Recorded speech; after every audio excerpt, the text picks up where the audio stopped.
Hello everybody and welcome back to more Final Fantasy XIV Stormblood. Here we are with the beginning of post-game. You might notice a couple changes here to the UI. I've noticed that in the past, maybe it's just due to how small the UI was, or just generally speaking, just my poor visibility, but I've been having some trouble reading some dialogue every so often, which is not a problem that I was having with games like Final Fantasy VII. So I've actually increased the UI size just a tiny bit, so dialogue speeches or dialogue bubbles are just a little bit larger. That makes it a little easier to read for me. So hopefully we don't have as many stuttering issues as before. On top of that, a major regret that I had when I played through main scenario Stormblood is that I did it with Dancer. Now, not for nothing, I enjoyed my time playing Dancer, all things considered. Problem is though, Dancer doesn't really do a whole lot of damage. At least it doesn't feel like it does, and it doesn't really feel all that satisfying to play. At least not for me. I'm sure that there are like people that would if there would be people in the comments or people in the replies basically telling me, oh, but you're playing it wrong, you're not doing it correctly. But I don't know, I feel better just playing as Dark Knight or as Dragoon. But unfortunately, just due to how I ended up kind of playing Stormblood, near the end of the game, I ended up getting kind of locked out of content simply because, well, Dark Knight isn't level 70, Dragoon isn't level 70, and all your other classes are also not level 70. What's the only level 70 class you have?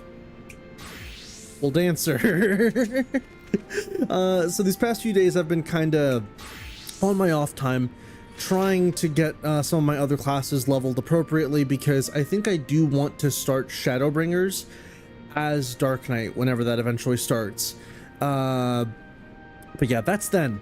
This is now. So let's go ahead and switch back to Dancer. And as a quick recap of Stormblood, the Garlean rule over Ala Mhigo and Doma is done for. At least for now. I have a feeling that we are not entirely capped off with that little debacle there just yet, but we defeated Zenos, and then Zenos did a game end on himself, and we've liberated Ala Mhigo after a long, hard-fought battle. Ala Mhigo and Doma are free from the Garlean rule. But I have a feeling that, as I said a minute ago, we're not quite done. Lise has been put in charge of the Ala Mhigan front. She's no longer a Scion, but she's always going to be a Scion in our hearts, and that's what matters. But without further ado, let's continue and see what's in store for us for Stormblood postgame.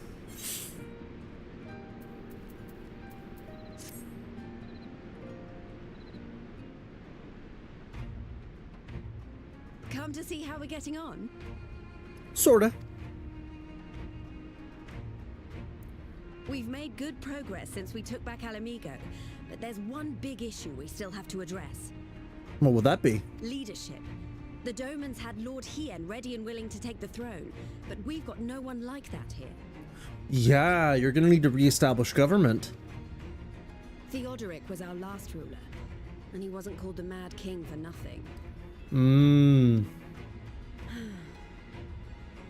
Suffice it to say, our people have had their fill of kings, which means we need to find a new way forward.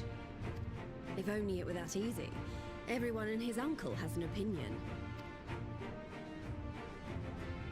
For the time being, we're just going to have to keep leaning on General Aldin and the Alliance for support, and see if we... But if that's what it takes, I'm ready to talk till my jaw aches. No, a second. Something tells me we're going to be hosting a lot more meetings in the near future. Okay, that's what she said. The reach is yours, Nago. Don't do anything I wouldn't. Aye, aye, Commander.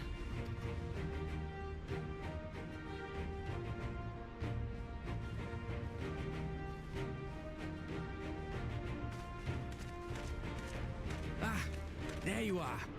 I've been searching all over for you. Oh? Now, don't worry, it's nothing bad. That said, this might not be the best place to talk. Will you join me? Sure. What's up?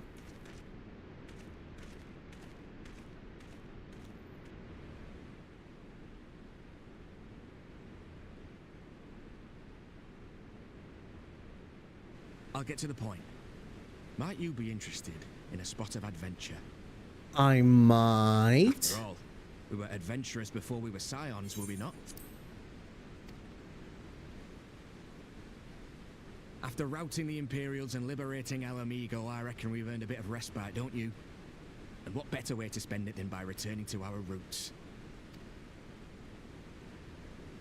So, what say you? Shall we call on Alphino and go adventuring? On Alphino? Twist my arm, why don't you? It's what we do, I suppose. No, play along with him. It's like, yeah, I'm game.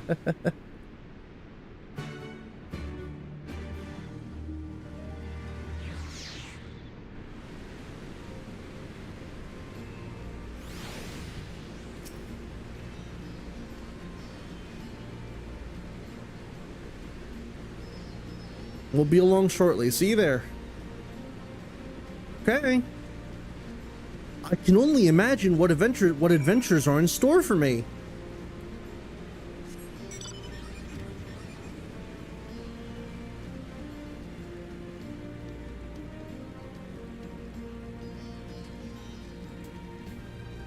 Oh boy, I can't wait.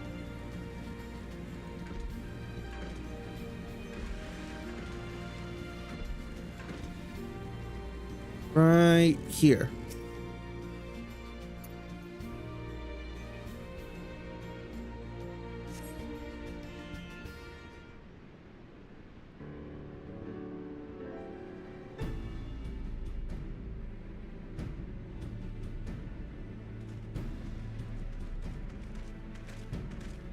Well, hello. Greetings, Vel. 'Twould seem we are to accompany Arnvald on some manner of escapade. Have you any idea what we've gotten ourselves into?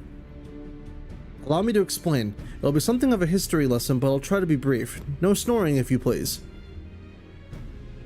Now, the events I would speak of occurred before the occupation, back when Ala Mhigo was still a monarchy and Theodoric sat at the throne. A uniquely brutal despot by all accounts. That he was. The King of Ruin suffered no rivals, real or imagined, and his dispute with the monks of the Fist ended with Rhalgr's Reach being burned to the ground. In the latter years of his rule, he was seized by the unshakable belief that unseen forces were conspiring to steal his crown, and so he ordered that every soul with a claim to the throne be executed, including his own family. The wealth of the poor sods he put to death became the property of the king, and it's said that these royal treasures were hoarded somewhere in the palace. Thus was born the legend of the Mad King's Trove. Ah, I believe I see the direction our adventure is to take. I assume you have a mind to unearth this hidden bounty. You assume correctly. And would I also be correct in assuming that this legend is widely known? Others must have surely gone in search of your prize, tempting as it seems. Well, of course we won't be the first to make the attempt. Following Ala Mhigo's liberation, more than a few eager soldiers turned the place upside down in hopes of claiming an easy fortune. But even after scouring every room from dawn till dusk, they uncovered not a single coin. Their gold lust drained away as quickly as it had come, and the legend of the Mad King's Trove remains simply that, a legend. But I see you have no intention of letting the story end there.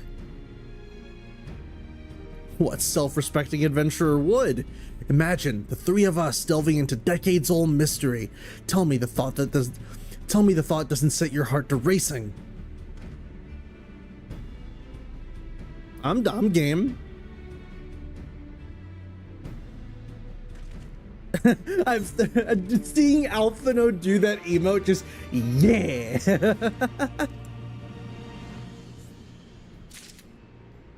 Seeing Alphino do that emote is pretty neat. Also, let me actually organize my inventory right quick. Oh, my armory chest is full to bursting. 1 second. I can get rid of this.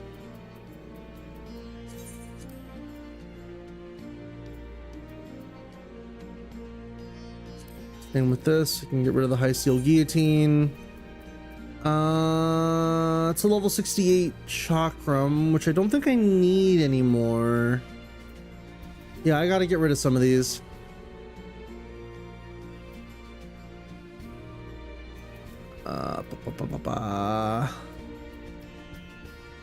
Oh. Oh no, yeah, let me get rid of these.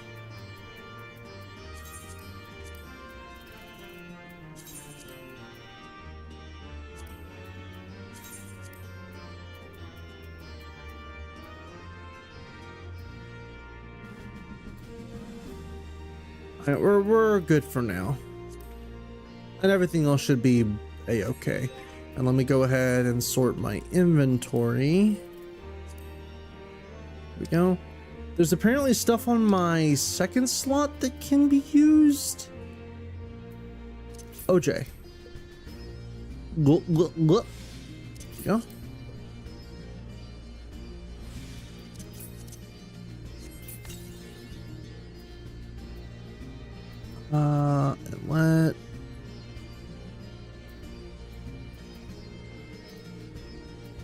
And let's just leave it at that. Okay, let's continue. Oh! Well, this seems useful.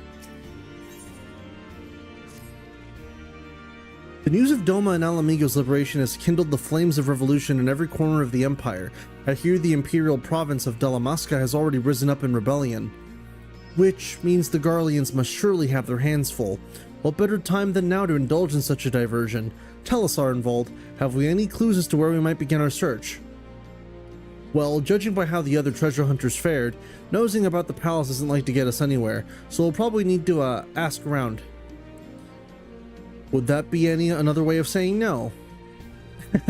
Yes. I see. In that case, I shall pay a visit to the Allied archivists and request access to the records seized from the Imperials. The Garleans are meticulous about such things. If they uncovered the trove during the occupation, the event is certain to have been recorded. In the meantime, the two of you can track down those who worked as palace servants and the officials in Theodoric's day. Given that they would have been at least 20 at the time, you would be looking for people who have seen 40 summers or more. Anything they can tell you about the king and his bloody deeds may prove useful, so be sure to listen. So be sure to listen well. I can see that changing the UI size did fucking nothing for my reading comprehension. Arnvold, try your luck in the fringes and the peaks while Vel makes the runs into the Ala Mhigan quarter. Ha! And there I was thinking I was the party leader. Not that I mind, of course. Let's be about it, eh? We can meet afterwards at Gilbard's Gate.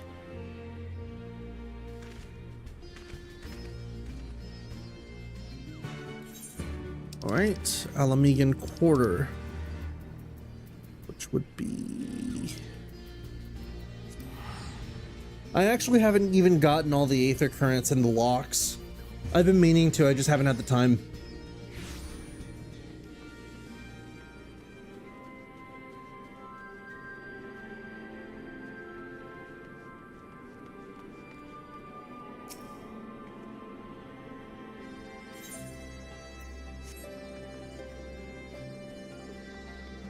Middle-aged Highlander.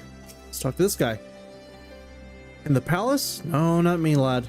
Surely you've heard the stories of the Mad King. He used to hold public executions up on the Divine Audience. Anyone, and I mean anyone, suspected of conspiring against the crown was flung from the top of those steps. Suffice it to say that I stayed as far away as possible from that palace. Alright, let's keep looking.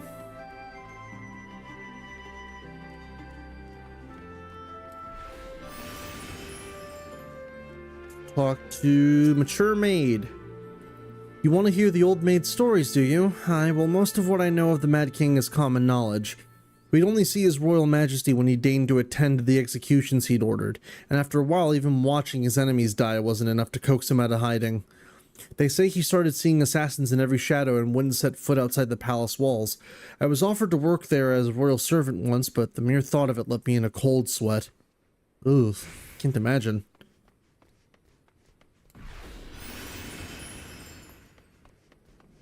Honestly, once again, getting very heavy Game of Thrones vibes from like the whole thing with like the Mad King and stuff. Retired Rogadin. Let me go on. I served at the pleasure of the Mad King Theodoric, and I lived to tell the tale. One of the palace guards I was. Truth be told, it was a dark chapter in my life, and one I'd sooner forget. Hardly a night went by when we didn't hear the blood-curdling screams echoing from the inner chambers, which, of course, we were under orders to ignore. So we'd stand still as statues, trying not to imagine what horrors were unfolding within. If you're hell's bent on finding out what happened in the palace, head down the street here and ask old Arnold. He was the king's head scribe. Alright, we found someone.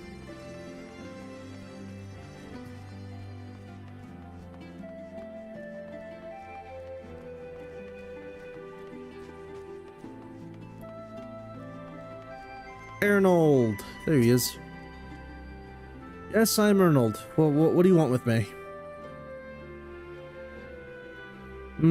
You would have me dredge up some decidedly unsavory memories.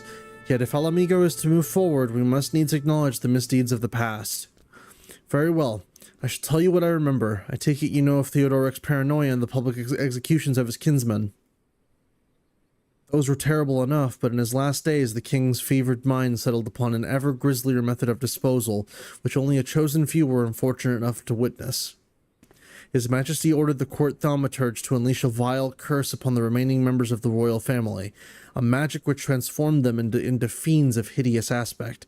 The resulting monstrosities were then cast into the darkness below the palace. Even now my sleep is troubled by nightmares.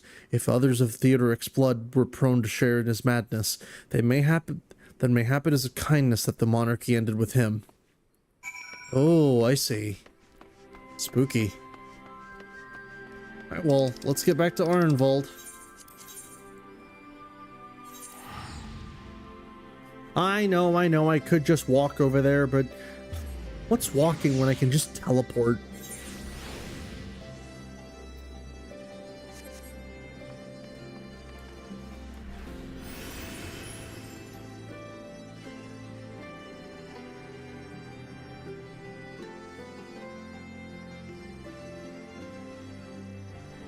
Actually, real quick, let me do a real fast audio check just to make sure everything sounds okie dokie. 1 second.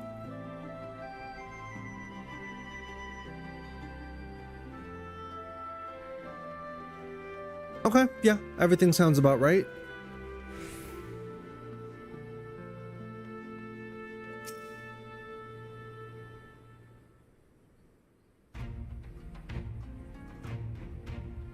Since we're all here, why don't we share what we've learned?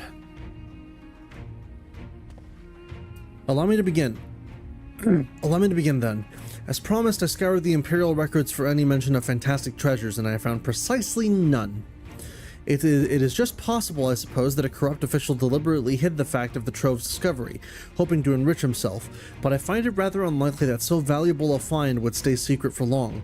I conclude that our prize either does not exist, or that the Imperials somehow overlooked it. But what of you, Vel? Were your investigations any more fruitful? I found out that there's shadow demons in the friggin' floor, turned into monsters.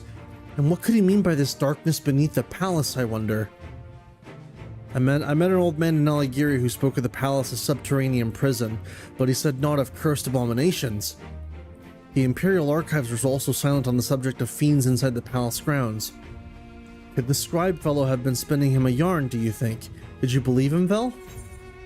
His fear seemed genuine. If he was afraid, that does lend credence to the tale, though I'm not sure how that helps us in our search. Do not be so hasty. Arnold's anecdote may very well have told us where the trove is hidden, but ere I share my theory, there's a matter I would clarify. Arnvold, you spoke of light-hearted adventure, but I sense a deeper motive. for this expedition. Why are you so intent on finding this treasure? It wasn't all pretense, I swear it, but you're right. My father was in the Imperial Army, a man of Garlean blood. I trust you know what I mean when I say that my Ala Mhigan mother did not welcome my arrival. As I grew, she would check my brow over and over, convinced that a spot on my skin was emerging a third eye, like the kind you see in pure-blood Garleans. My mother did not care for this taunting reminder of my heritage, and took up a knife. War paint serves to cover... Oh. Oh.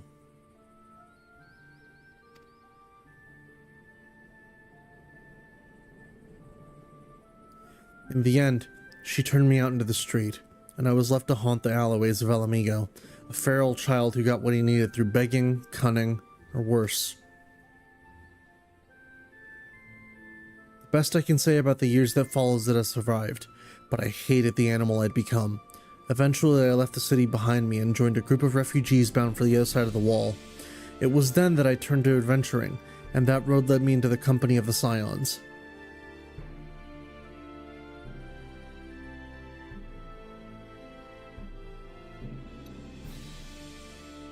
Sorry, I needed to yawn. I tell you this so that you understand. I know all too well what poverty and hunger can do to a person. I drew steel on ordinary folk for a measly crust of bread. With Theodoric's gold, I could spare my countrymen the shame of living like that. Thank you, Ronvald, and I apologize that cannot have been pleasant to recall, but I felt it best to be clear about our intentions. Belvel, are you content to surrender the treasure to Arnvald's noble cause and claim the thrill of adventure as your reward? Yeah. I'd say so. Then I should be glad to tell you my theory on the resting place of the Mad King's Trove, if you are minded to hear it.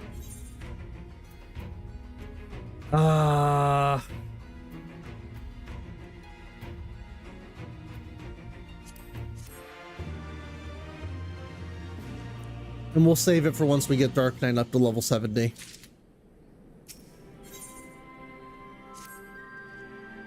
Actually, maybe it would be better if we put Sojourn in a more suitable location. In case a rival treasure hunter overhears our plans, you mean? Good thinking. That was not exactly the reason, but 'tis certainly a valid concern. Let us reconvene on the southern edge of Loch Seed.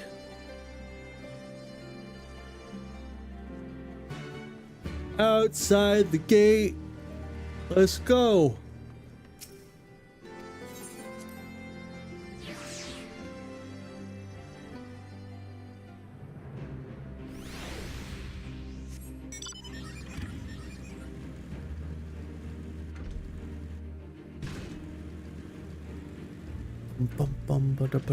Actually, wait, what am I missing here exactly? Oh, I'm missing a lot. There's one on foot that I'm missing and 4 quest ones.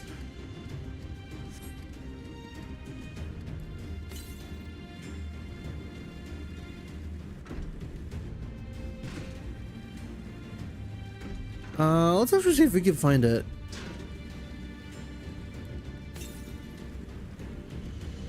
To the north, hey.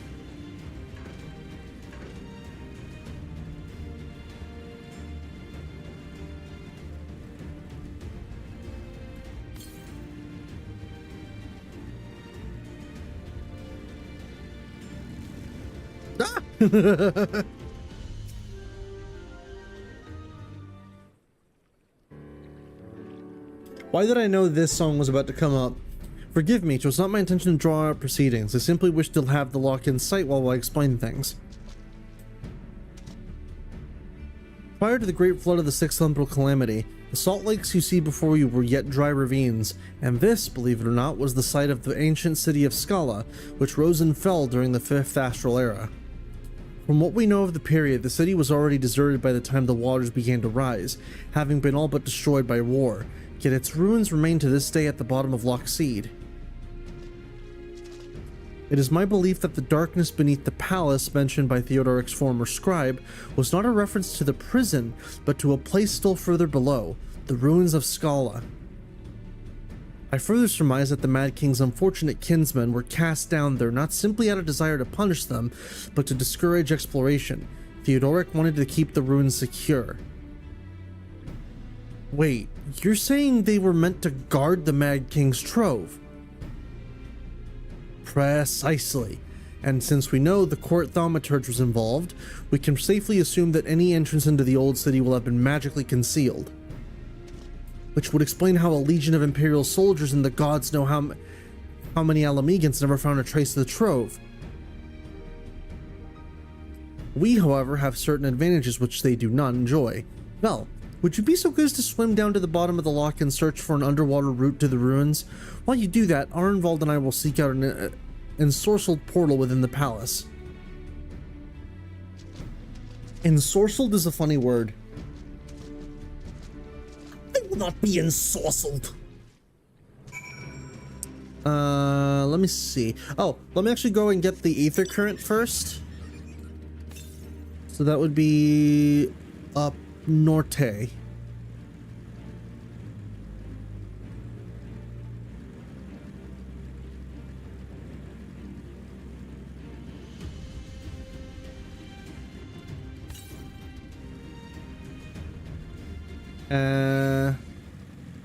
My only question is, where norte would it be?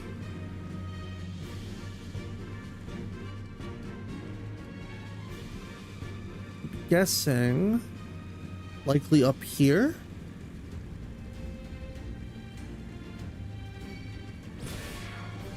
Ow.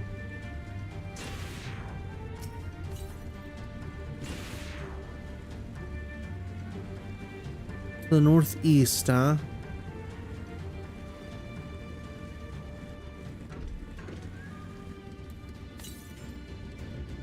Ensorcelled is an awesome word. I'm guessing it's like somewhere up here.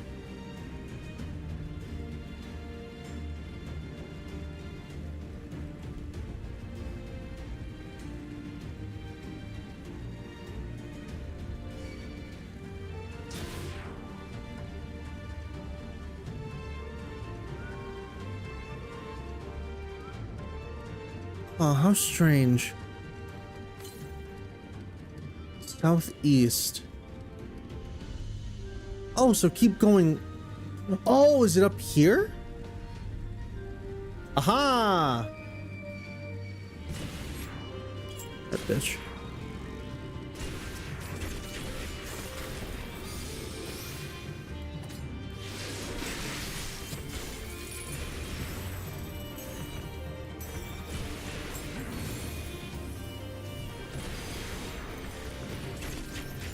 Oh, I need to reorganize my UI. My hotbars are overlapping.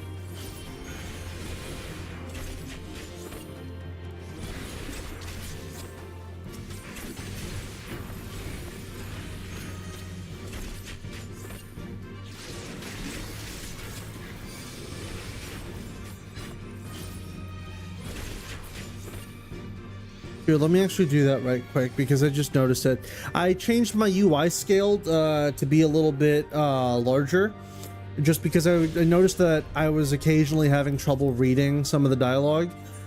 Here. Hide system. Left cross hotbar. Nope, let's move that.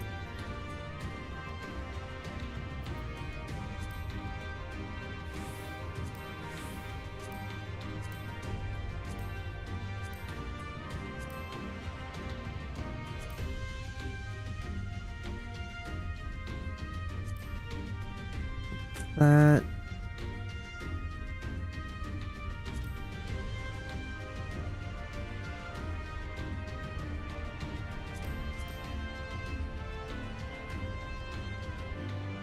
There, that should be fine.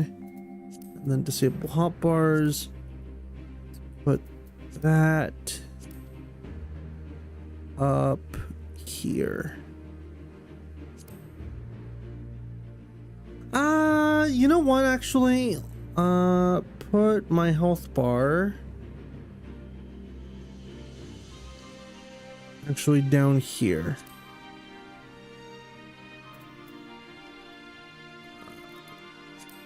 Status info can go like right here. Same with this. Action help can be right down here. Notices. Step gauge, fourfold feathers, minimap. Change the size of the minimap at least. 80%. Right over here. How's it going, Vel? Going good. It's going good.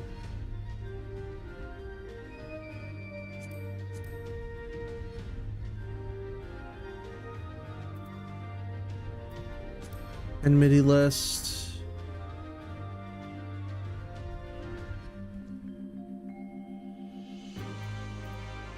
That should be good for now. Yeah, I just need to rework my UI settings sometimes.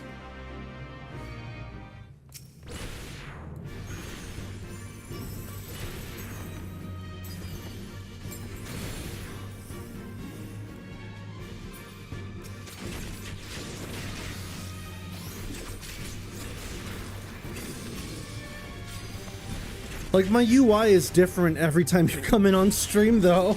It's like every other day, my UI is just slightly different. Ow. Oh, wait, no, that was a bad idea.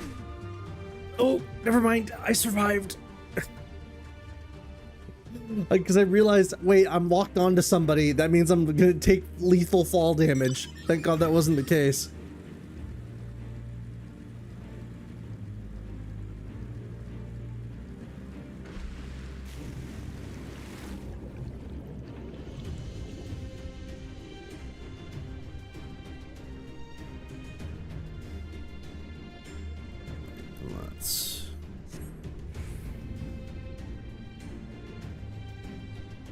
Down here is where the thing is.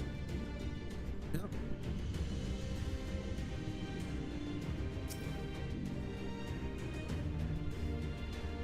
Usually have extra hotbars inside in the 3x4 from which to swap other drops on all the time for recall. For me personally, that's what I have this hotbar for. But I probably need to organize it for something else, all things considered.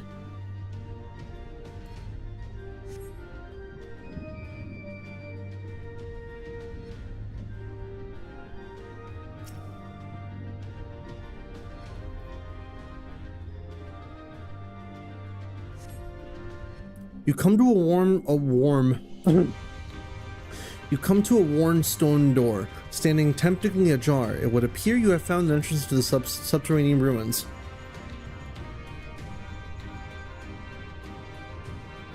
Vel, it's Alphino. We have searched the prison beneath the palace, and found the teleportation portal concealed by enchantments. The markings indicate it leads to an underground cavern. What news on your end?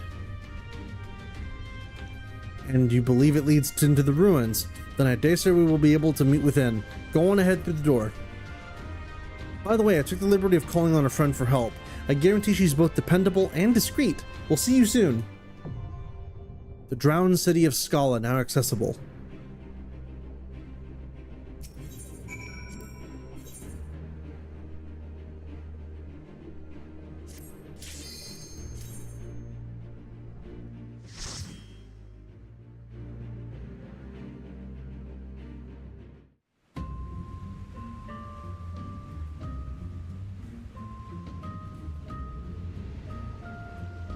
Man, ruins from the 5th Umbral era, huh?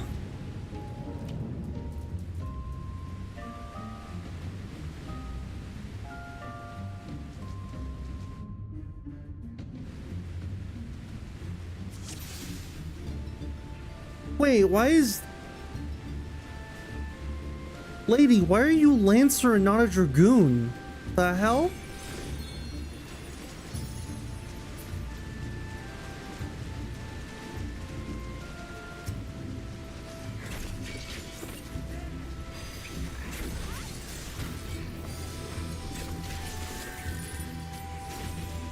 To be fair, my tank is a gladiator. Fair enough. Oh, you know what? Yeah, you're right. I didn't even notice that. It's like, bitch, why aren't you a paladin?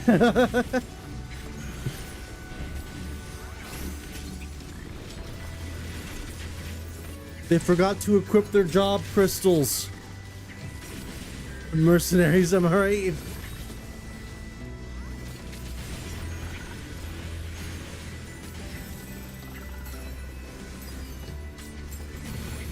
He's not main character enough to have a soul crystal? Damn.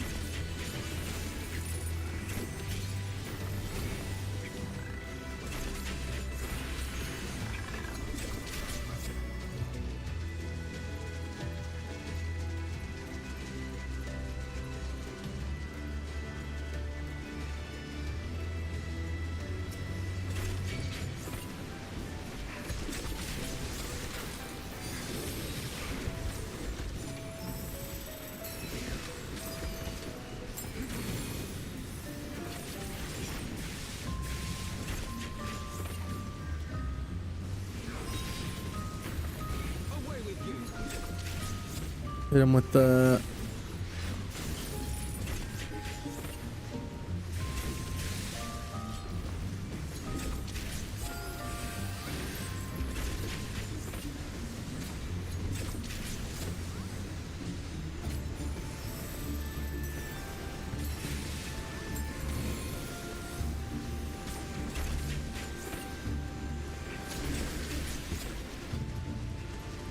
Oh my god, it's the Finding Nemo eggs. Oh no, Nemo's fucking dead.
I am like really pushing it with pulling this much as DPS, but whatever.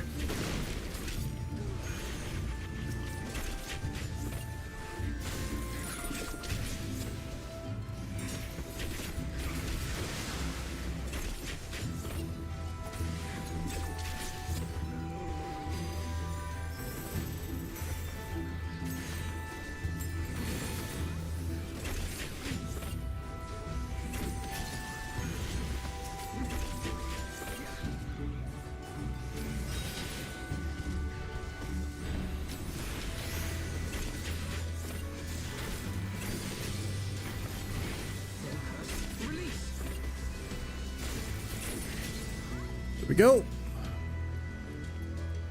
First to boss.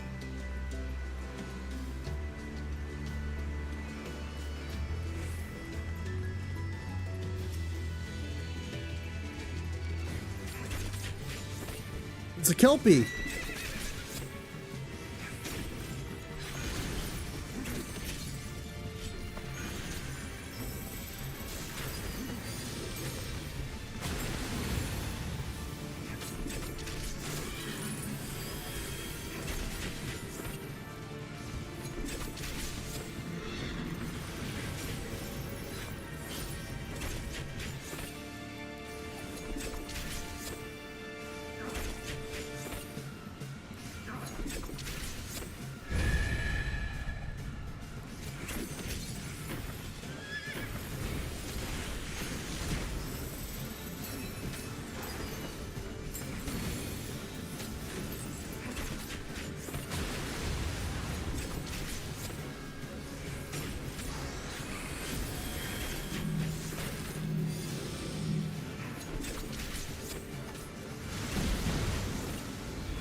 Yeah, I think I've more or less just kind of figured out how Dancer works. It really is just bop it.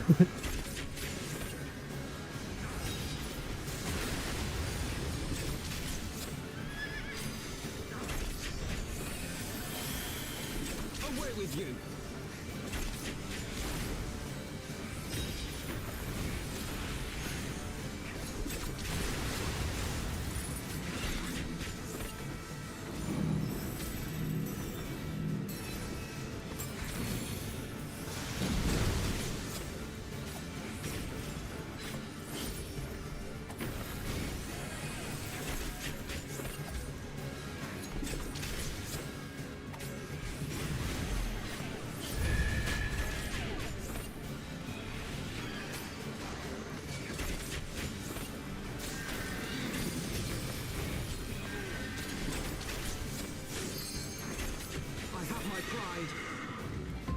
There we go.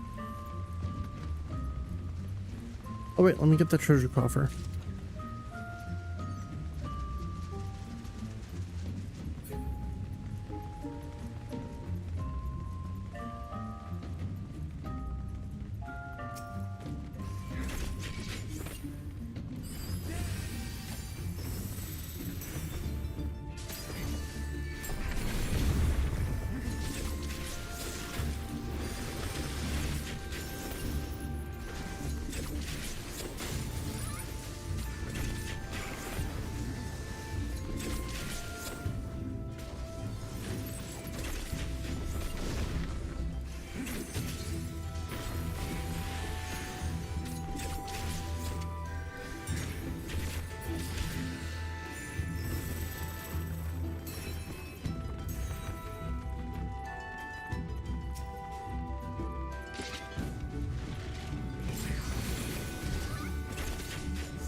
Slide to the right.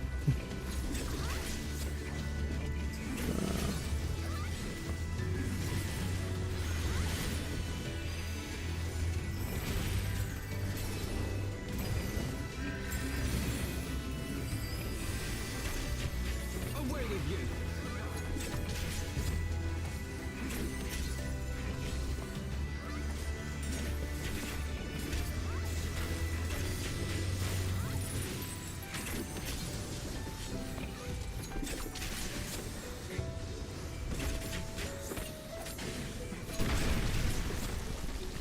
Something fucking exploded.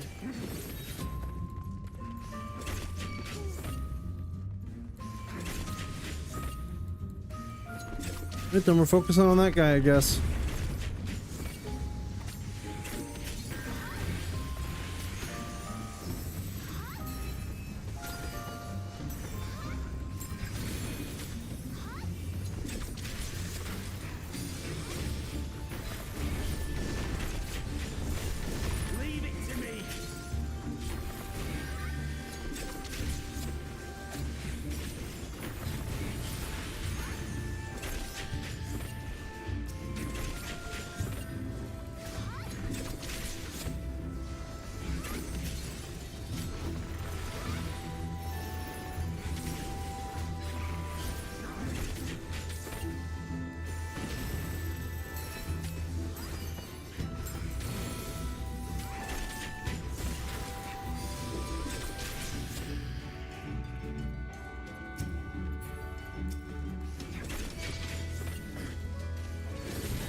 See if I can push it a little bit. Oh, they're not even coming. God damn it. I can't pull with you motherfuckers.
you.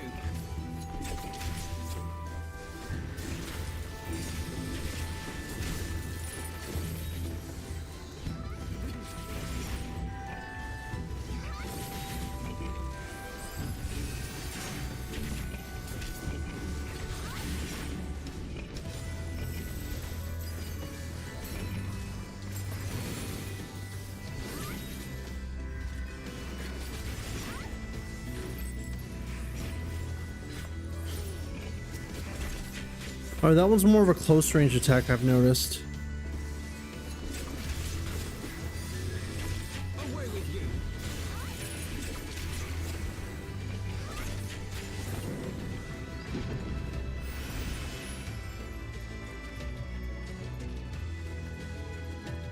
Bossu. The old one.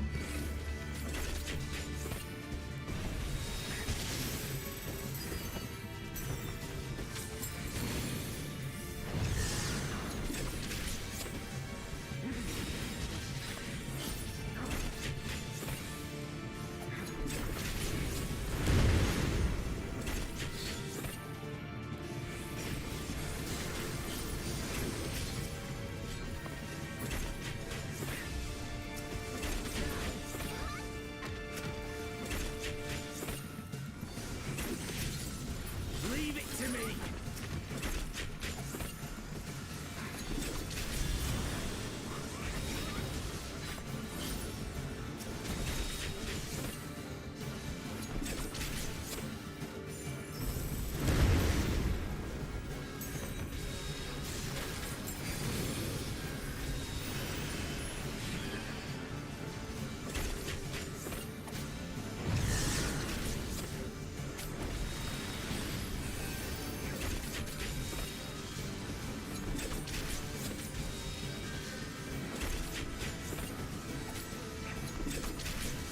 Transformation. Whoa. Oh my god, I'm a Spriggan.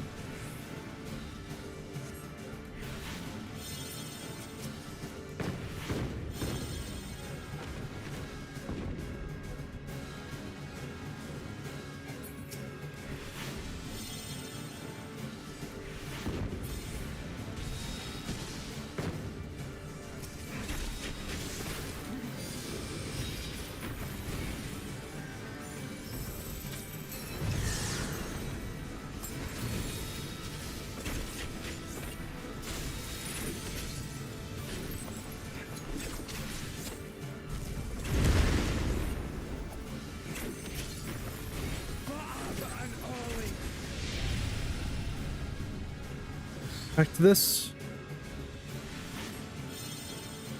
Oh. Vel, I need your help. Uh-oh, what's up? What? Oh, I'm planting bombs now with these. Gotcha.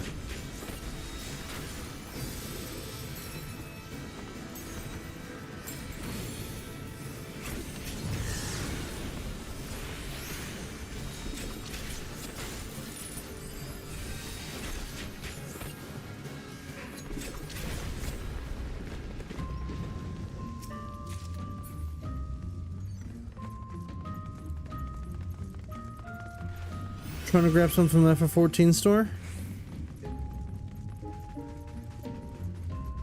Hey, when I see your DM, weird stuff's happening again. No worries, I'll help you out in a bit. Just give me a second.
was a person. 7 hells. Yeah, give me a second.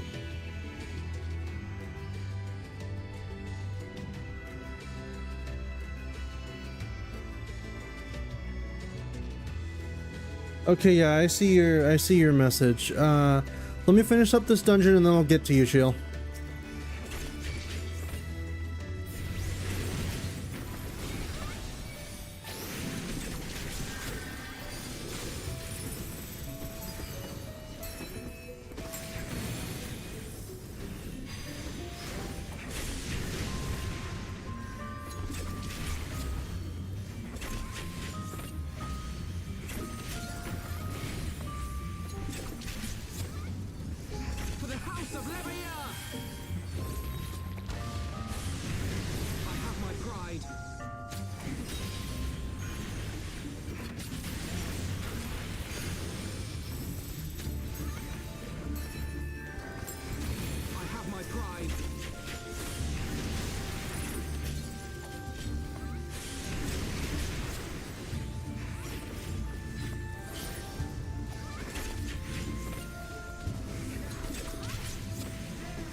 It's time they'll unlock Reaper? Maybe. I'm kind of going to be mostly sticking with Dark Knight for ShadowBringers.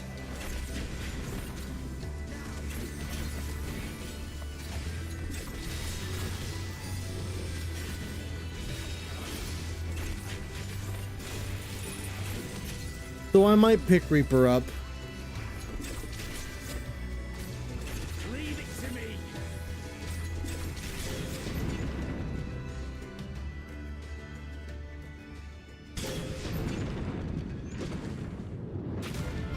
OMG, report the tank. He's still a gladiator? Just take a look at the fucking DPS. Our DPS is still a Lancer.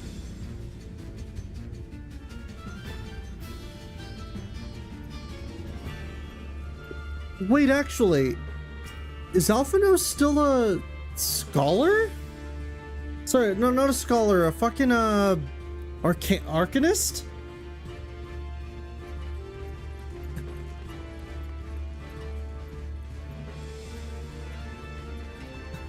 Our whole party composition is whack. Gosh, these people.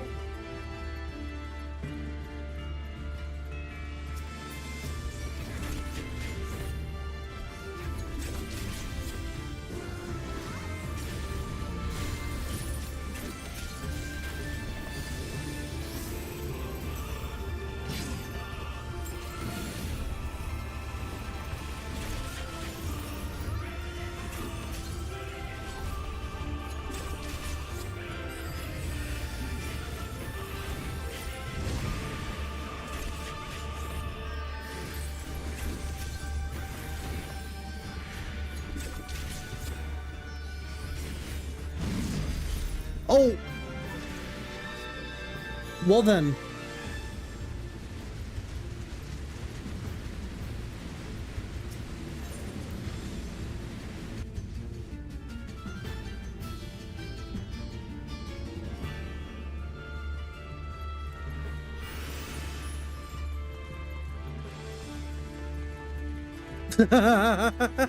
Arnvold strut.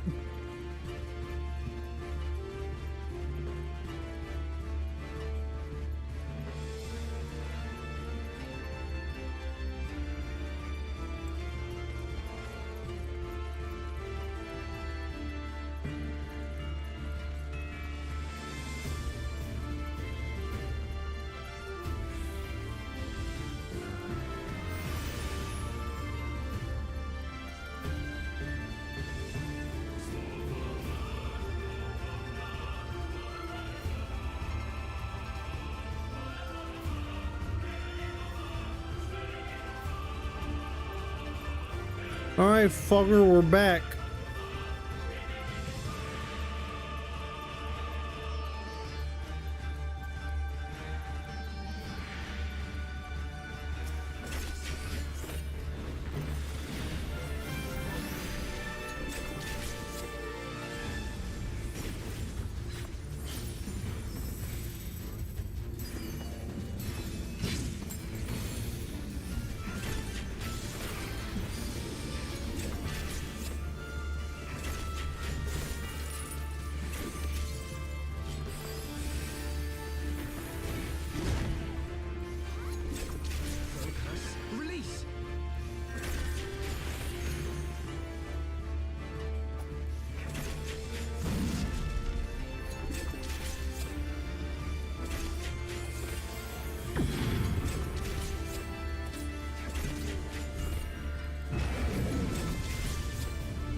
This enemy reminds me of a Pokemon.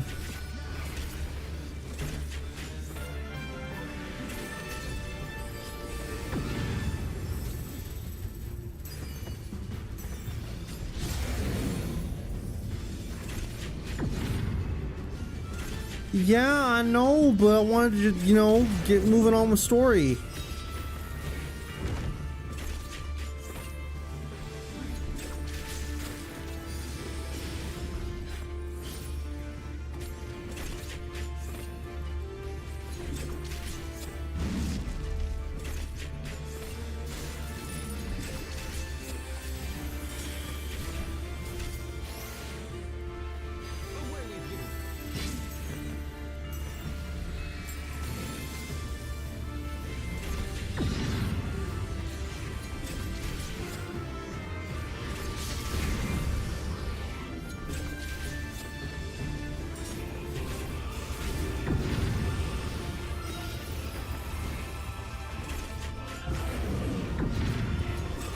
You already did this?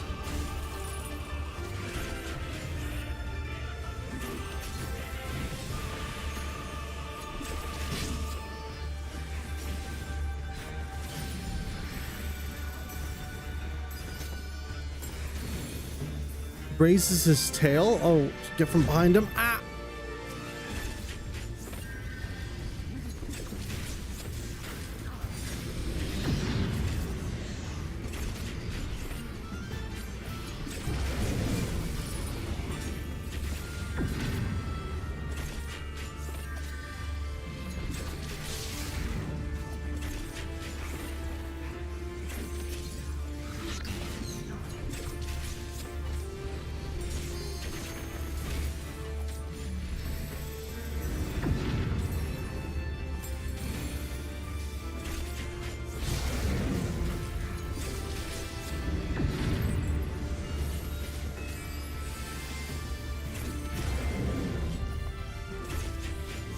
There we go.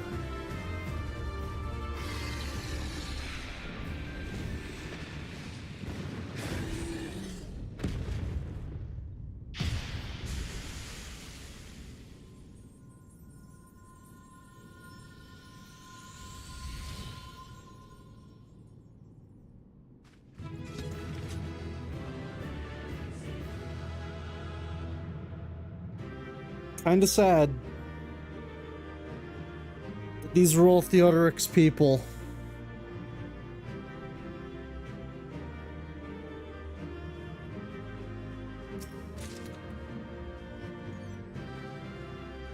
I see you have done some PvP. Actually, I haven't.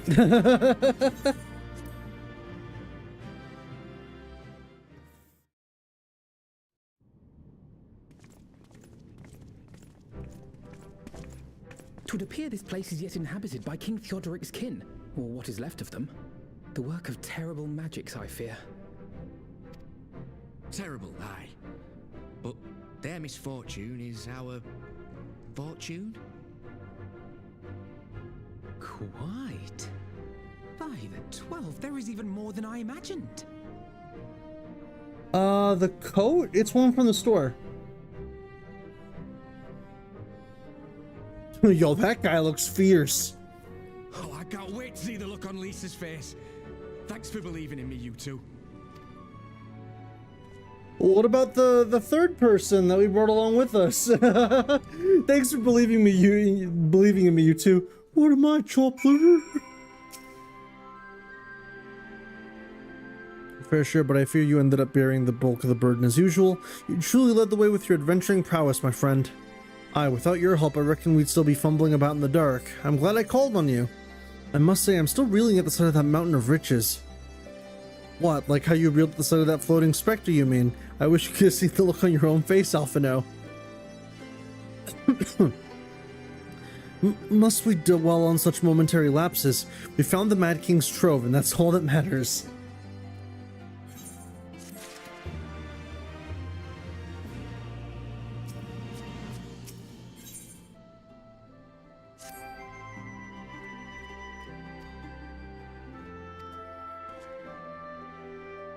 If I am no longer needed, then I shall take my leave.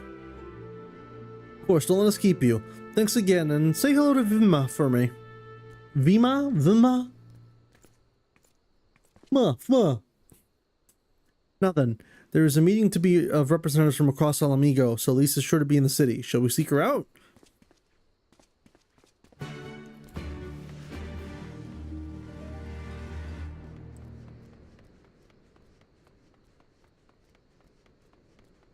Blah blah blah blah blah blah blah blah blah blah blah blah.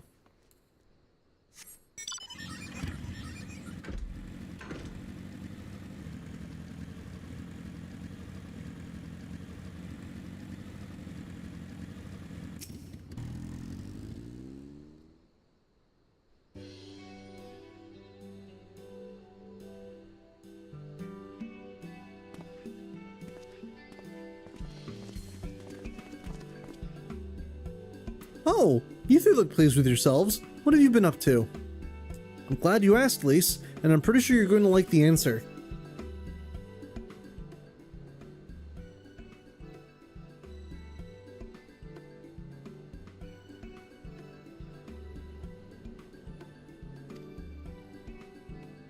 So did plenty of people, but they didn't have Vel and Alphino in their party. The credit for finding it should really go to them. As for what to do with it all, I vote that it go towards alleviating the suffering of Ala Mhigo's poor. But if there's as much as you say... Arnvald did not exaggerate. I assure you, we could not hope to carry even a fraction of it on our own. I have taken the liberty of sketching out a rough map of the ruins. If you will assemble a squad of your most trusted freedom fighters, they should be able to follow the route to where the treasure lies. Ala Mhigo's rich! We're rich! Understood. I'll make sure every coin is accounted for, and that goes for the spending of it as well. Thank you. Oh, there is one other thing. When the time comes to drop a plan for distributing the spoils, I would ask that you consult Alphino. I don't have a head for details, I'm not educated. I see that simply handing out sacks of gil won't solve anything. But I couldn't rightly tell you what to do instead. Oh, I know the feeling. I'd welcome any advice you could give us, Alphino. Of course I shall be at your disposal. Commander, we've got a problem. Deep breaths, tell me what's happened. A mob was gathered outside the headquarters and they started making demands. A mob?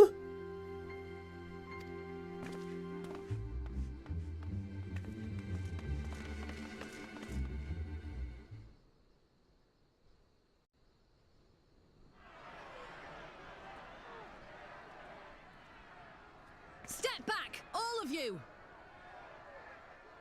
Like hells we will! We know who you've got in there! Oh, right! Till you hand her over! Bring her out! Bring her out! What's going on? Someone let slip about Fedorla. It's true then! The bitch really is in there! I knew it! I bloody knew it! We demand vengeance! Bring her out! Today we butcher the butcher! Jesus. Butcher the... By the way, Come you on, can you tell don't that's Adam mean Howden that. because Adam We'd be Howden no knows how to better than the yell. Imperials if you'd all just calm down! Calm down! That monster and her thrice damned skulls dragged my man from our home and beat him to death in the street! Aye, and my dad! That bitch has spilt enough blood to fill a lock! We all know her crimes. She's a traitor and a murderer. How many of your resistance friends have died at her hands, eh? And here you are, protecting her! So that's what all the fuss is about. Oh, hey, Robon. Hearken to me, brothers and sisters of Ala Mhigo. Hey, who's this? That's the bull of Ala Mhigo.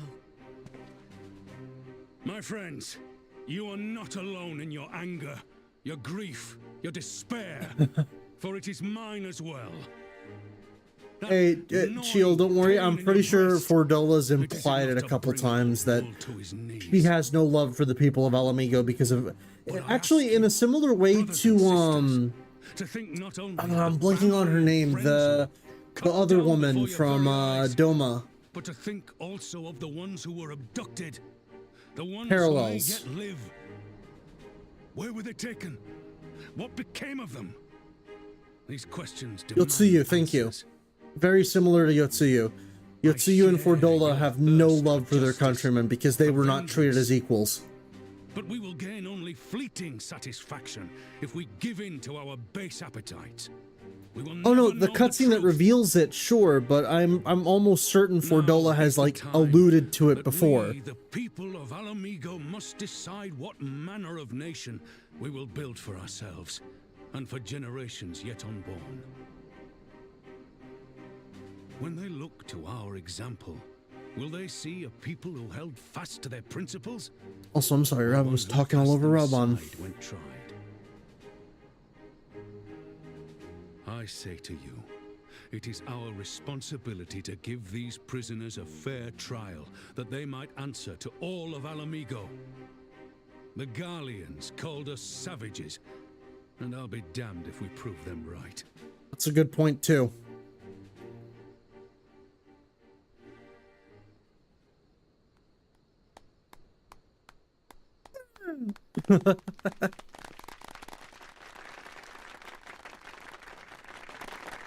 I know you're right, I do, but I can't.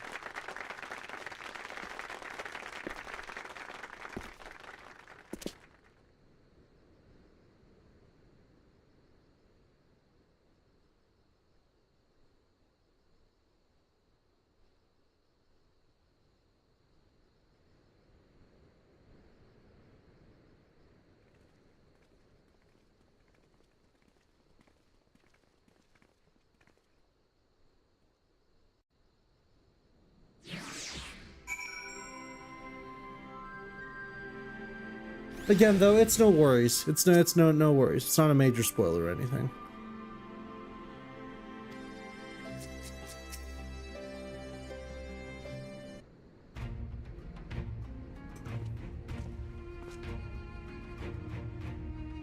Thanks, Robon. Listening to their anger, I could feel myself being swept away.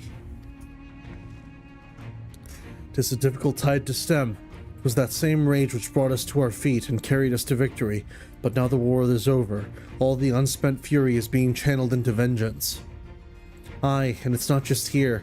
We've reports of mobs forming all over. They've been targeting folk known to have cooperated with the Garleans. It starts with insults most often, then someone picks up a stone. Some industrious souls even thought to seek out the graves of Zenos and his officers. It was grim. I want to build a country where everyone, regardless of race or origin, can live side by side in peace, but maybe the time isn't right. Maybe people just aren't ready.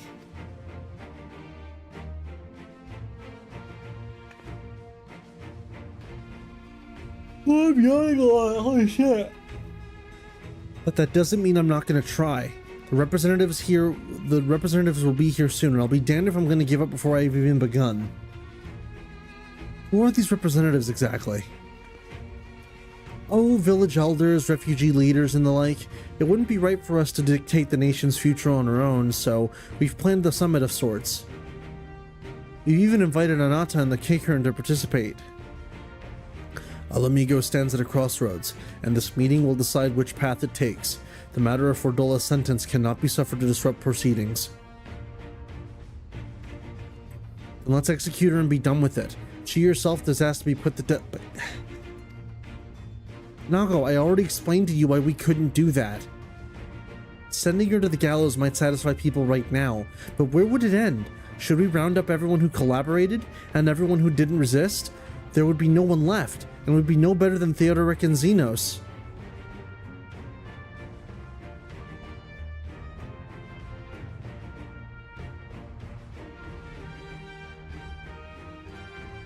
Begging your pardon, but might I be allowed to speak with Fordola? Only I caught a glimpse of... sorry. How is he saying that? Only I caught a glimpse of her past. A moment of it anyway, during the fight. She's done terrible things, unforgivable things, but in some ways, she's a victim of the circumstances in which she was born, and that's something I can understand. Alright, speak with the prison guard when you're ready. I'll come in and join you. I want to talk to her too. I'll return to my other duties then. We've barely begun to investigate the facility where they give Fordola her powers. Be fairly warned, friends. She will test you. Don't let your emotions color your judgment when she does. Oh no, I can fix her!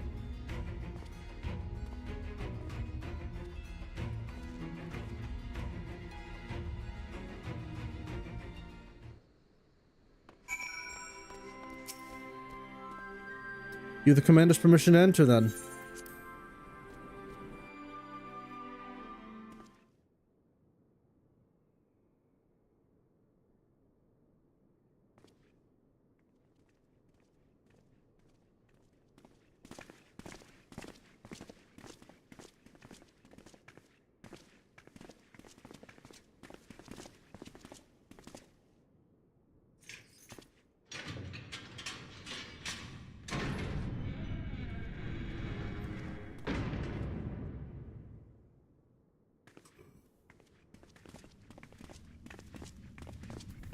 Ala Mhigans have that face structure about them that makes them look real like Rhine from Xenoblade. So many visitors.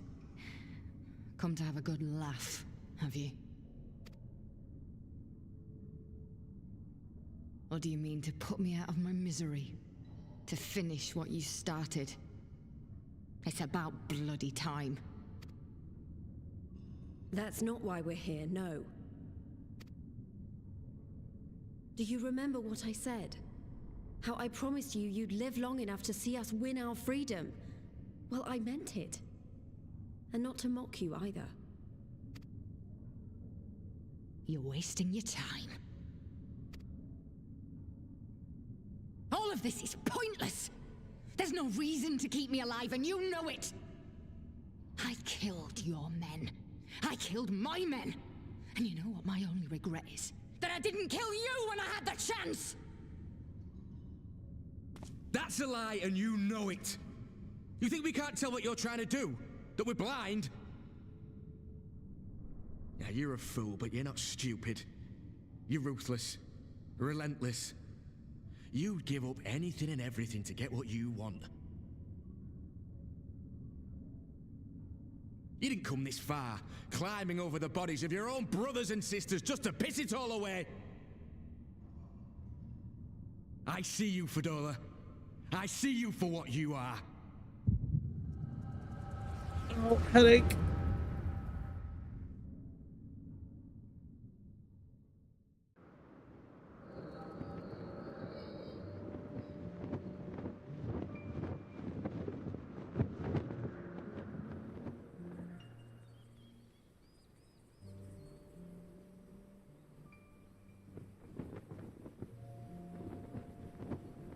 Fadola, we mustn't be late. The Imperial Viceroy will be attending today's banquet.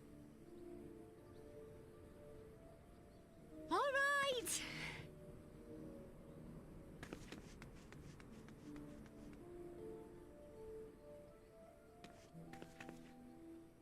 Father, what's Lord Gaius like? Is he nice? Are you friends? There you go again with all your questions. Lord Gaius is a great and honourable man who looks after all of Ala Mhigo. He's very busy, and if we don't hurry, we'll miss our chance to see him.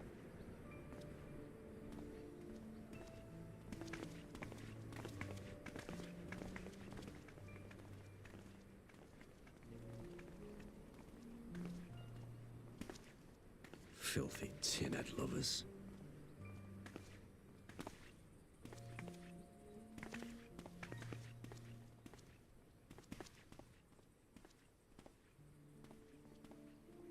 Father, what did that man call us?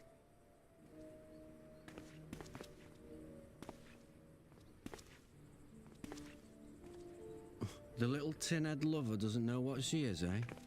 A traitor, sweetheart. A backstabbing bitch who'd gladly betray her kith and kin to gnaw on what few scraps the Imperials deign to toss her. Like your bastard father and whore mother. Jesus. That's not true! My parents are good people! They've never done anything like that!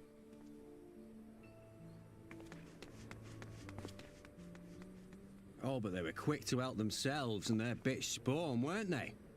You're just as guilty as them.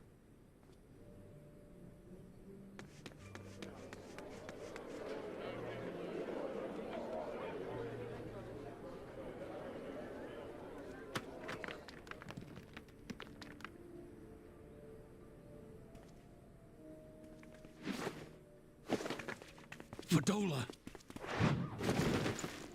Seriously? Traitors!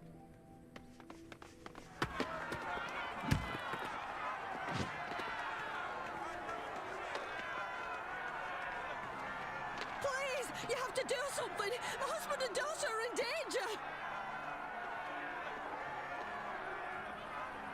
Soldiers of the Imperial Army are under no obligation to intervene in the disputes of arms.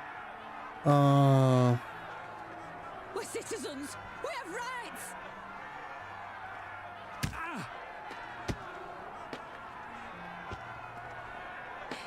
I'm scared.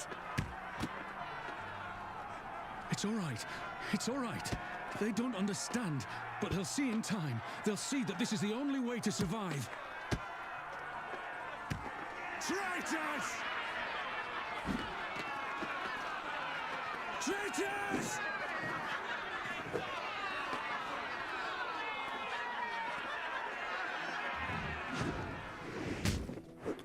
Oh.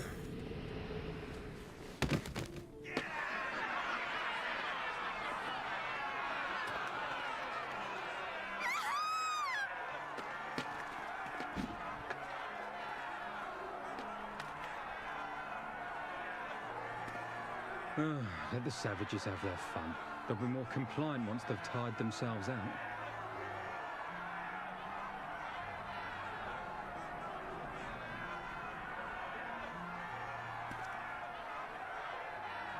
Jeez, man.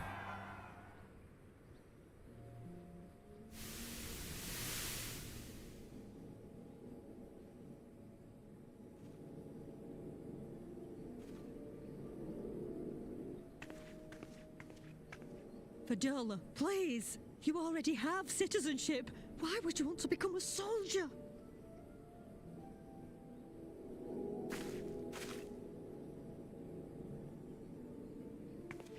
Oh, gods. What have you done to your face? Forgotten it already, have you? I'm honoring Father's memory. By telling the world that you know better than a common savage.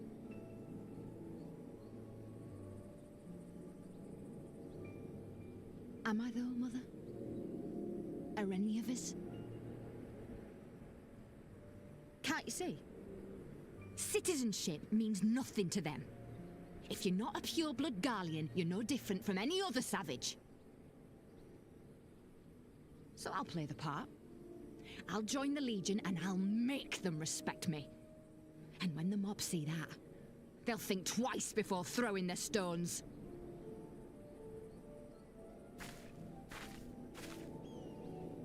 Ansfrid, Rudolph, Emlyn. It's time. Oh, and these would be the people It'll that... be hard. Humiliating. They'll try to break us. Send us crawling back to our own kind. But we won't, no matter what. We'll bleed for them, die for them if we have to. We'll do whatever it takes to be free!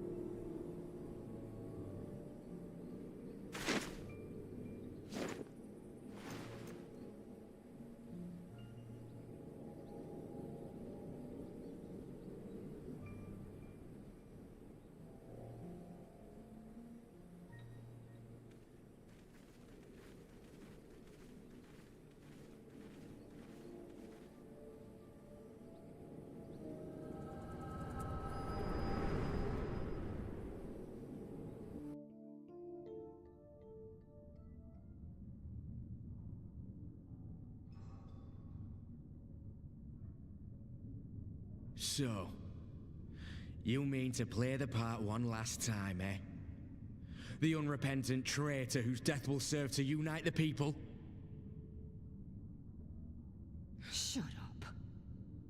You had every chance to kill yourself. Fashion a noose from your clothes. Wait for the guards to leave you alone long enough to slip it over your neck. I said shut up! Oh, but then it would have all been for nothing, wouldn't it? Whatever it takes. That's what you said.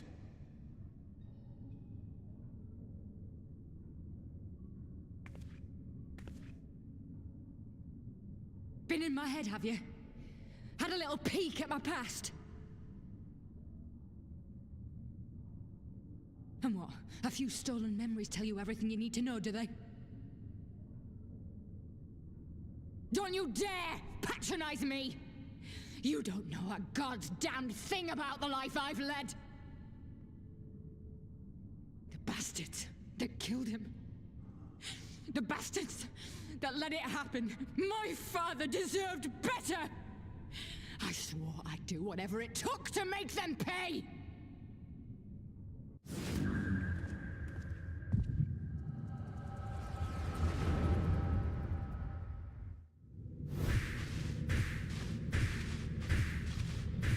Oh.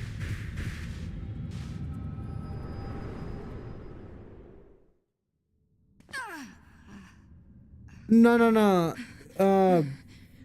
I kind of get it though. The Ala Mhigans just seem like a very war-driven people. I mean, hold on. You. All that power. All that pain. It's too much. Too much for anyone. The things they've done to you. The lies. The betrayal. The endless fighting.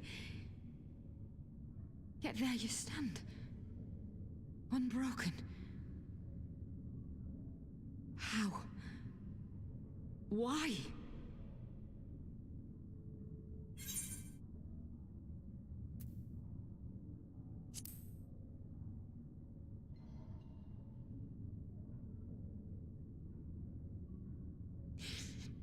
Damn you. Damn you all.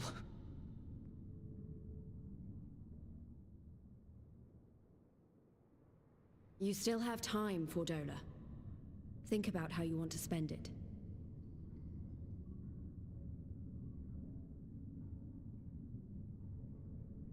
Let's go.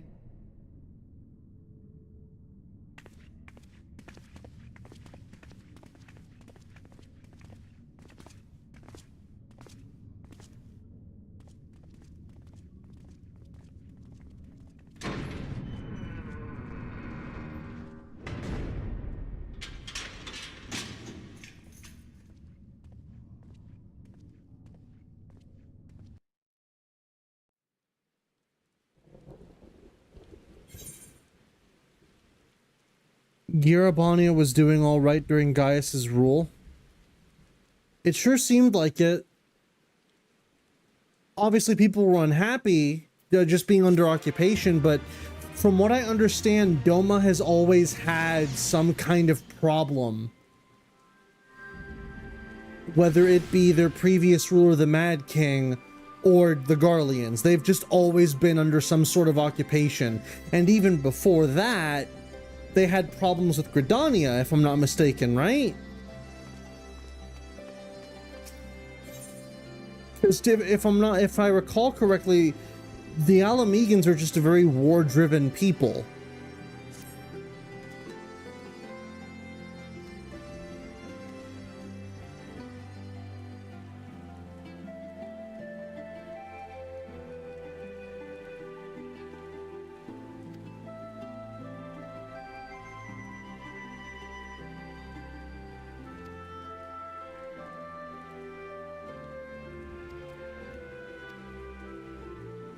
Gonna put me on the list too? There's still bad blood between the two city-states to this day. Yeah, no, I can definitely tell. And like, again, this is dealing... this once again is going to delve into very serious topics that border on, wow, this is real. But it continues the trend of post-game, because the pattern I've noticed with Final Fantasy XIV is main scenario is your anime quest. Main scenario is your let's round everyone together, fight for the power of friendship, and defeat the bad guys, right? That's usually what main scenario is, at least so far.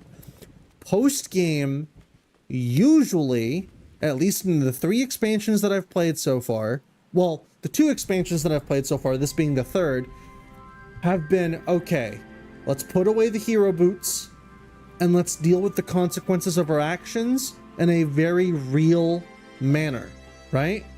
Well, 1 expansion base game. Yeah, you're right, my bad. But yeah, no. Post game for A Realm Reborn dealt with the politics and aftermath of the Garlean Empire being defeated in Eorzea, or at least in not in Eorzea, but at least in that main area, with Gaius being defeated and an Ultima weapon being dealt with, essentially. along with the politics that came afterwards with Alphino wanting to achieve a kind of Eorzea encompassing kind of like company that can take care of the problems that the Scions can't. Heaven's Ward dealt with the aftermath of the Dragonsong War and setting up with a lot of the aftermath that came with that. And this seems to now be dealing with, okay, now that we've won a war and freed 2 countries, what is the aftermath of that? And in Ala Mhigo's case, how do you deal with a very angry people that is very inclined for war and conflict? And how do you deal with that when there is no more war and conflict to deal with, and instead you have to rebuild? How do you manage after that? Like, I'm very curious to see how this all plays out. Ooh. Makes you wonder what post Dawntrail is going to be like. I'd be curious to know. Has obviously no spoilers. Has any new story content, like main scenario content, come out for Dawntrail?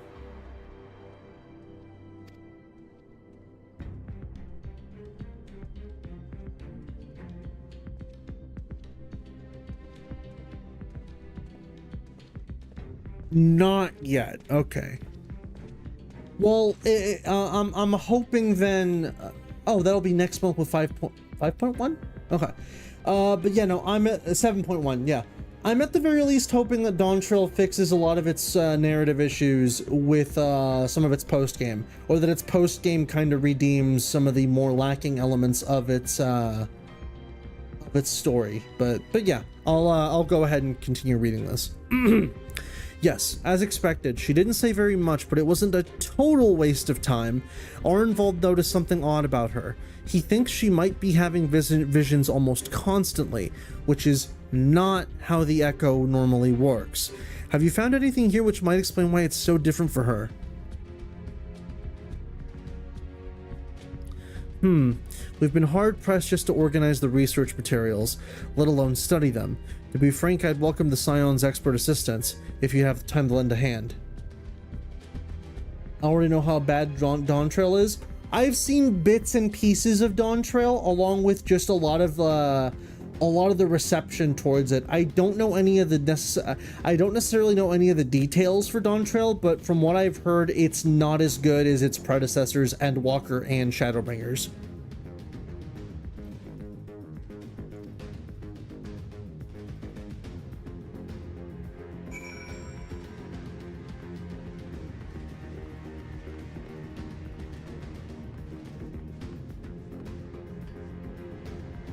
I dare say it's more boring than Stormblood.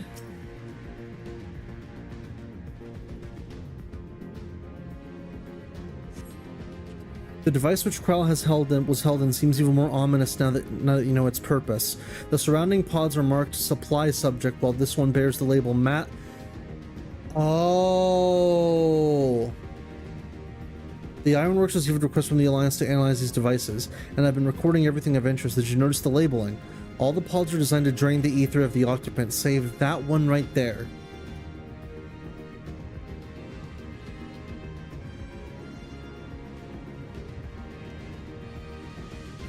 Unlike the others, the interior has been fitted with an array of sensors to measure etheric waveforms.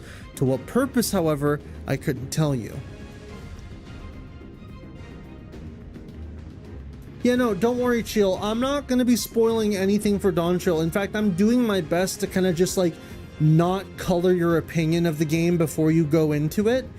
But just know that... Well, actually, no. I'll just stop right there, actually. So many bodies. Every one of them a victim of these experiments. If you show any signs of external injury, from what we've been able to determine, they perish from forcible aether extraction. Such a miserable way to die. Oh, damn.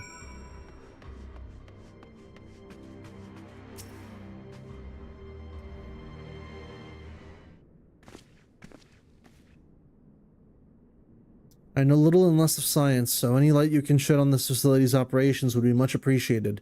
Vel, should we start with you? Well, to me it looks like they've been siphoning Kryl. Or they've been using Kryl as a kind of master subject to drain the others of ether.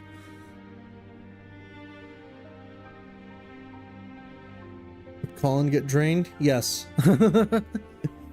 Taken in combination with the testimonies of Kryl and Thancred, I do begin to see exactly what the Imperials were attempting here. The enhancement procedures entailed infusing a single candidate with aether siphoned from a multitude of supply subjects. As for the master subject, in this case Kryl, the patterns of her etheric activity would provide the model upon which they would artificially engineer the candidate's aura.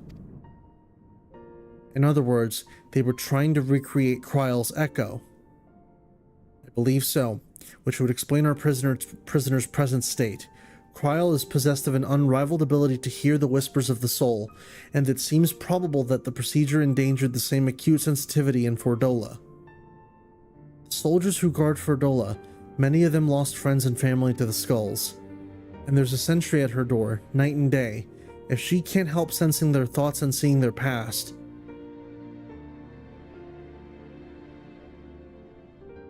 You just don't see their past, you live it. All the emotions, all the... fucking hell. That must be hell for her. Indeed, as you may recall, Azael was completely transformed by a single glimpse of Hraesvelgur's past. Fordola has been forced to experience the agony of those lives she destroyed. The guilt must be unbearable. Explain...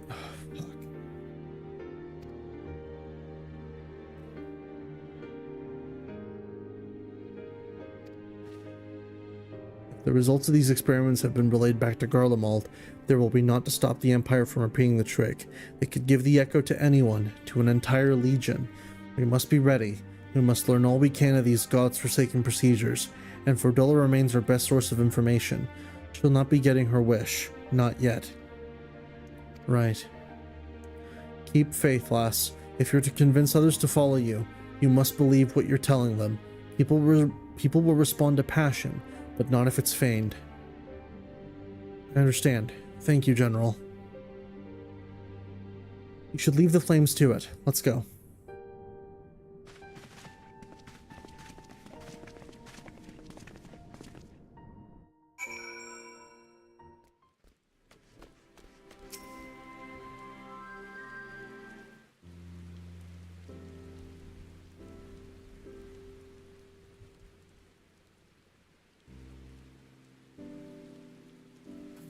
Go looking for answers about the Echo, and end up getting schooled by Relbon. Get more evidence that I don't know what I'm doing. It's no wonder people listen to him and not to me. General Aldine is a veteran of countless campaigns, Lise. You cannot compare yourself to a commander of his experience. I know, but I also know that I couldn't have convinced that mob to give up and go home. It makes me realize how much we rely on his authority, and how much I still have to learn. I wonder what he'll do with everything when everything here is settled. I mean, it's his homeland. After going to the trouble of winning it back, might he not want to stay? There's a quandary with countless refugees now face. To continue the life they built in Ul'dah, or start again in the land of their birth.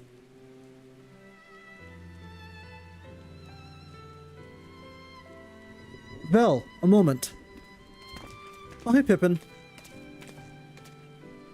I'm newly returned from Ul'dah with a message from the Sultana. Her Grace desires an audience with you. She understands that you have responsibilities here, but asks that you visit the palace at your earliest convenience. Well, I must away and attend to other business. Until next time, my friends.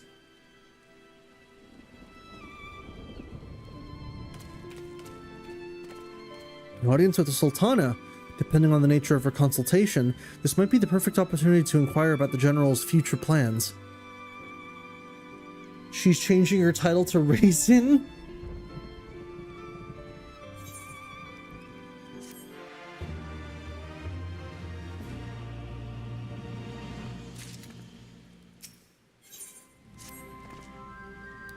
While the question of how to put the Mad King's treasures to good use shows us no sign of answering itself, till we be about it, Arnvald. I'm at your beck and call. and I should be getting back to my own tasks. I'll organize a squad to head down to the ruins and then start preparing for the big meeting. Oh, send on my regards, Vel. And ours too, if you please. We shall see to you. We shall see you on your return.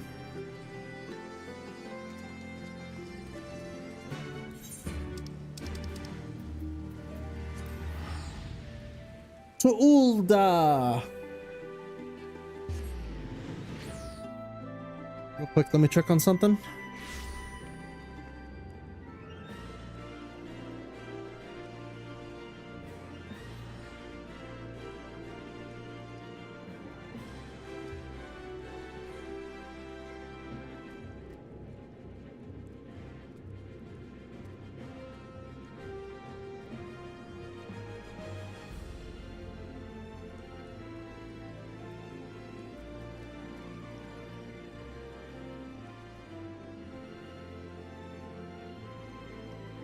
Alright. Whoa. They just disappeared. Ethernet.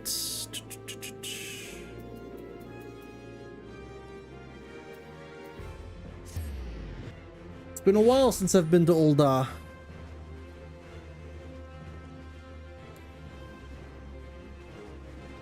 While calling you a Klenko? What? Chill, what are you on about?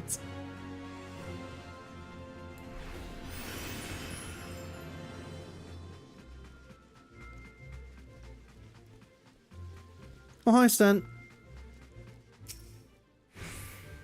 You are expected, my lord. Please proceed. It's time to put the controller down. Oh, man.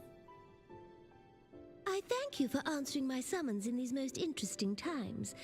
You have been busy. Yes, I have. It's been a while since we've met like this. The liberation of Ala Mhigo will have far-reaching consequences, and there is a matter upon which I would seek your counsel.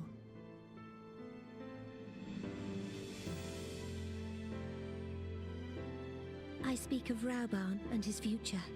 Oh, so you brought it up, not me. All know the tale of his rise. Yeah, no wine this time, please. To member of the Syndicate and General of the Immortal Flames. Yet though he has come to call Ul'dah home, it will never be his homeland. He is a son of Ala Mhigo.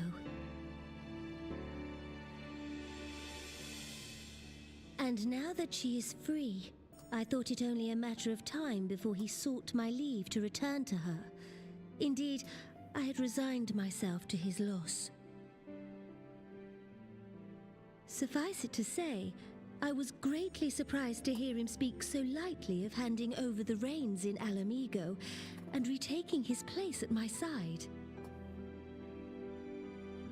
I will welcome him with open arms, of course. He is my most trusted advisor and my dearest friend. But I have known the man a long time, and beneath that steely gaze, I spied a flicker of doubt.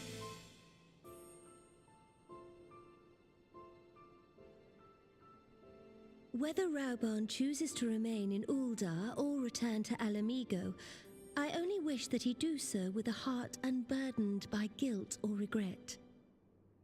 Yet, how can he freely make such a choice, knowing how much I depend on him? It is past time that I learned to discharge my duties as a sultana alone. I must go forth and see my realm with my own eyes, and hear the wind with my own ears.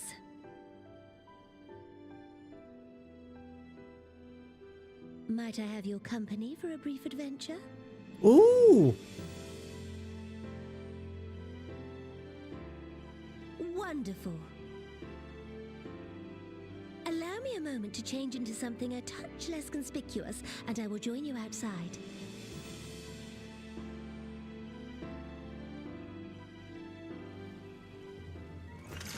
We're going on an adventure with the Sultana? Can't believe it. Sorry, just stretching.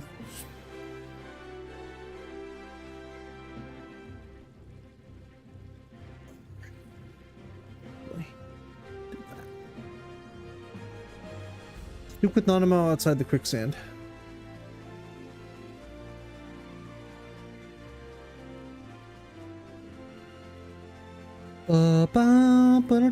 da da.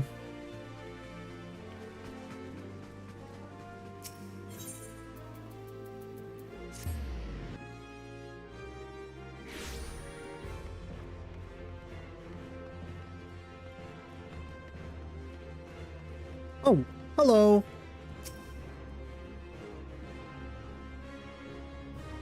What do you think? The Lyra, the merchant's daughter? This is the disguise I don when I wish to leave the palace and observe my subjects unnoticed.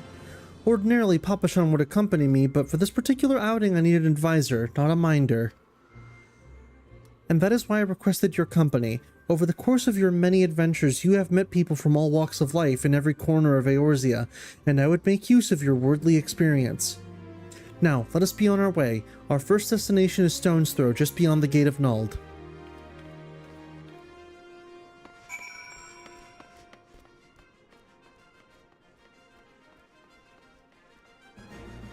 We're going on an adventure with Nanamo.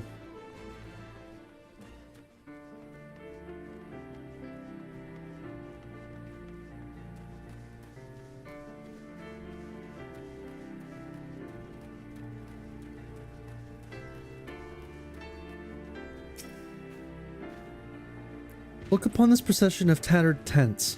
These refugees camp in squalor at the mercy of the elements and Thanalan's predators both. The city's mighty walls offer safety, but the streets overflow with people as it is, and unless blessed by the hand of Nald himself, no refugee could ever hope to afford a dwelling in Ul'dah.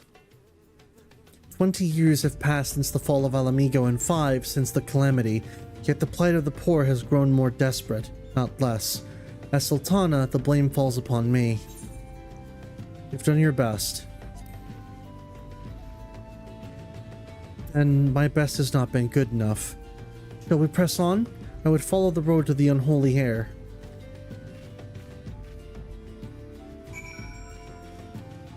Get on my motorbike.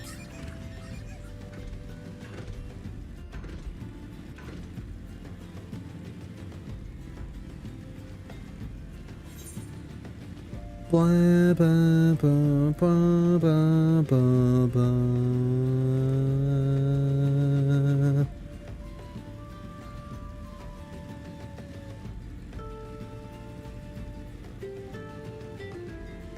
Let's see. I was about to say, why am I riding my bike normally? Just fucking fly. Dun dun dun dun dun dun. Dun dun dun dun dun dun dun dun.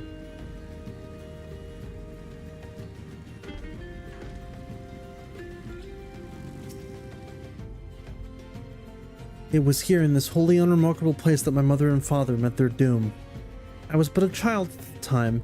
My parents were returning from an inspection of our interest in eastern Thanalan when an untimely rockslide crushed their carriage. To this day, it is not certain if the incident was simple misfortune or an expertly planned assassination. Raban once offered to reopen the investigation and bring me the truth he assumed I must surely crave, but I refused. Even if my parents' deaths were orchestrated by the monetarists, we could only have brought their hirelings to justice. The true villains, those who plotted to put me on the throne as a biddable puppet, were ever beyond our reach. Thus did I plan to strip the merchants of their power and place our nation in the hands of its citizens, quite unaware of the consequences my actions would have for you and yours. I shudder to think how many goodly souls paid the price of my naivety. But I am no longer a child reciting the words with witless obedience, and I will not be used as a pawn in the monetarist damnable games. Give me my outburst. You are one of the few people to whom I feel I can speak my mind. Come, let's return to Ul'dah and visit the Colosseum.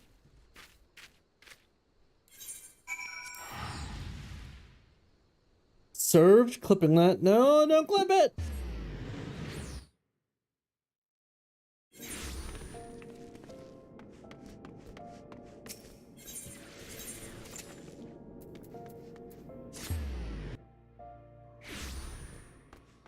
Wait, I forget. Where's the Colosseum at? Oh, is it here? Yes, it is.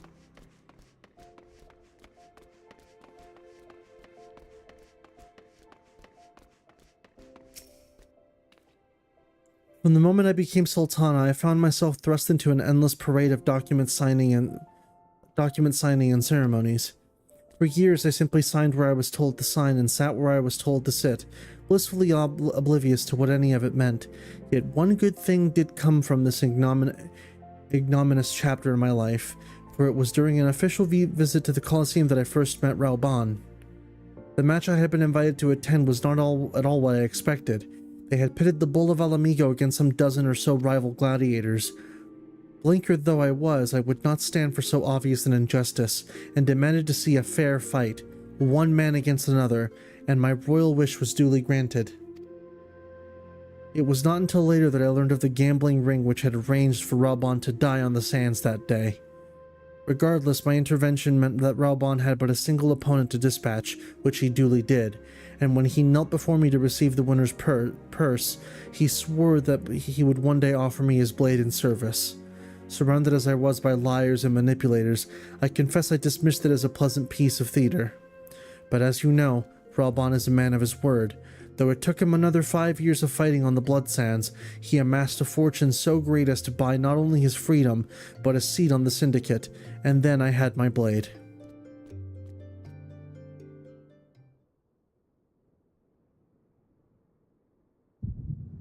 Oh, flashback!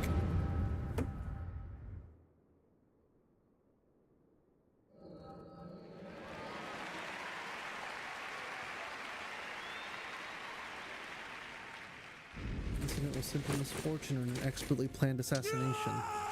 Raoban once served for incident was simple misfortune or an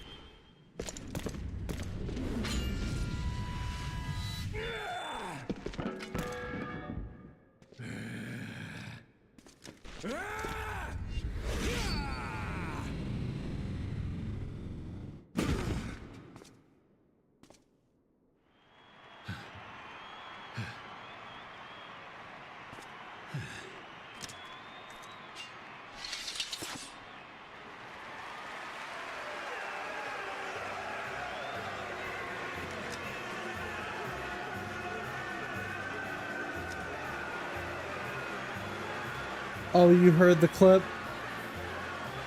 I gotta fix my shit.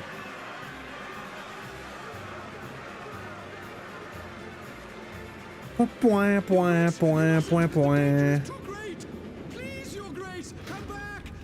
my gosh, she's running. Look at her go. It seems you're the one who needs looking after, Master Shah. Raoban!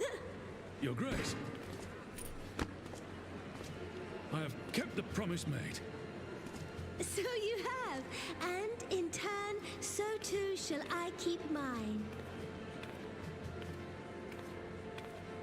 With your winnings, you have become one of the 6 most wealthy souls in all Uldar, and so, as tradition dictates, Raoban Aldin, you have earned yourself a seat on the Syndicate. May your new station garner you still greater glories. I am honored, Your Grace, and vow to serve with every fiber of my being from this day till my last.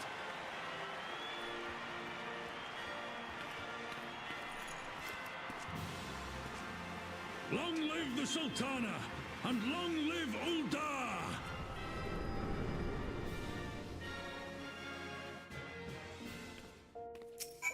Yeah, that. Words cannot well express what that man means to me. There are others who care deeply for my well-being, of course. Papa Shan's love for me is that of a grandsire as for his grandchild. But upon my master's governance, I cannot turn to bodyguards and maidservants for counsel. Raoban, with the authority of a syndicate position, was the first sword I could wield. His was the only edge which could cut the strings that bound me.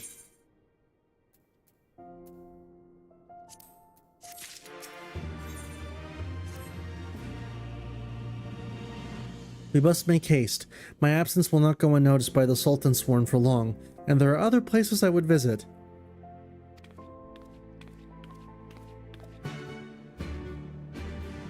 Okie dokie.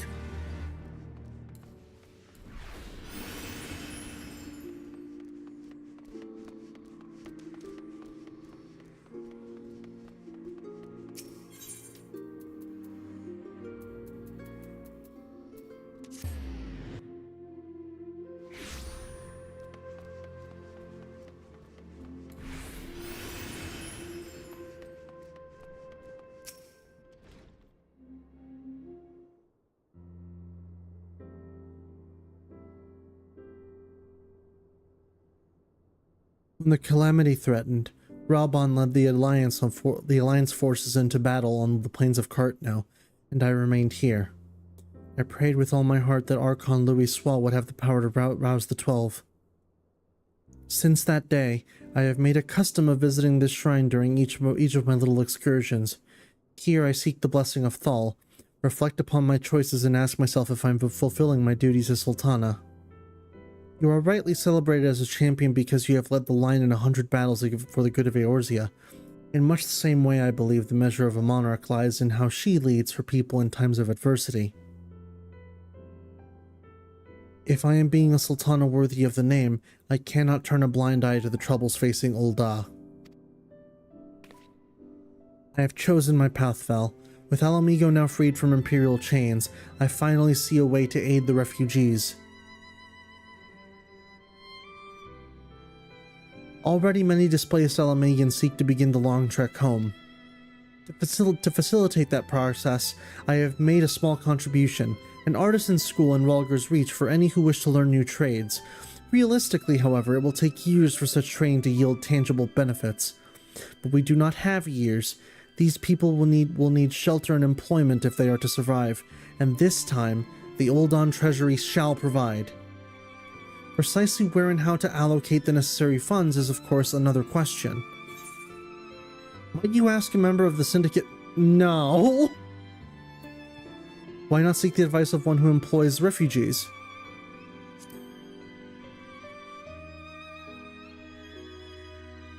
A wise suggestion. Mayhap a visit to the Gold Saucer is in order. Its proprietor is a member of the Syndicate, and he is one of the few who pay refugees a fair wage. I wonder, are you acquainted with Godbert Manderville? Unfortunately, yes. Then I need not explain his eccentric nature. Let us make our way to the landing, and I will see that word is sent to the Gold Saucer. Godbert should be only too glad to receive us.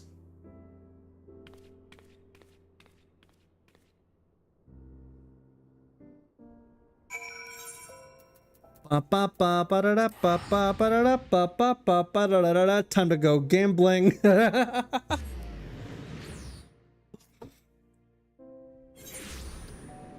Hang on a sec, Nonimo. Before I meet up with you, I have some important business to take care of. No, wrong area. 1 second.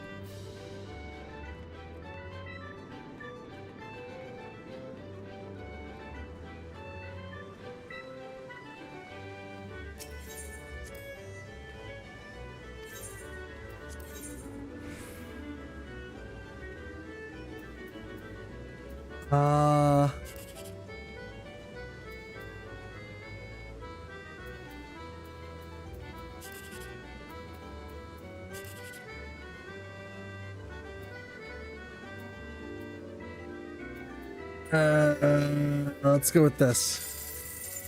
Damn it.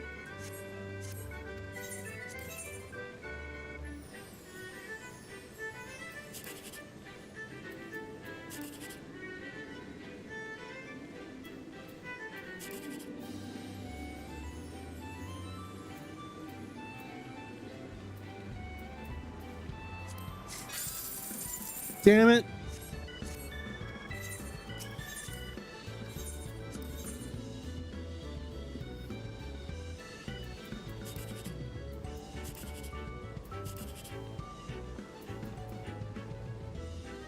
What are the chances? Aw, damn it.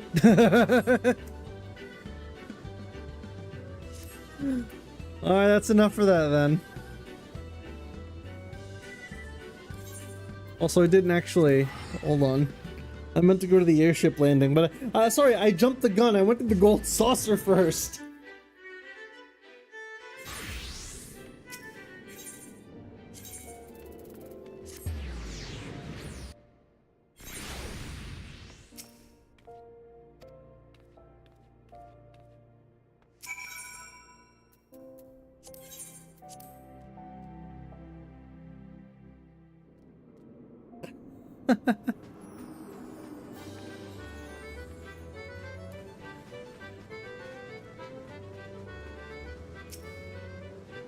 I had heard descriptions of its splendor, yet I never dreamed it would be so bright and inviting. No, I couldn't possibly. We did not come here to fritter away the royal coin. Godbert will be expecting us. Come, let us head directly to the lounge and ignore these gaudy temptations.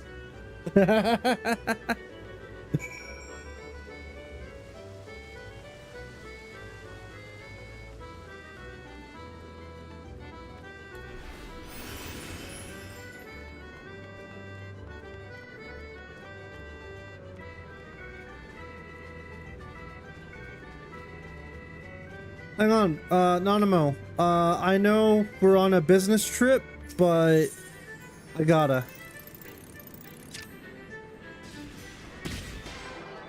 Crushing! Again.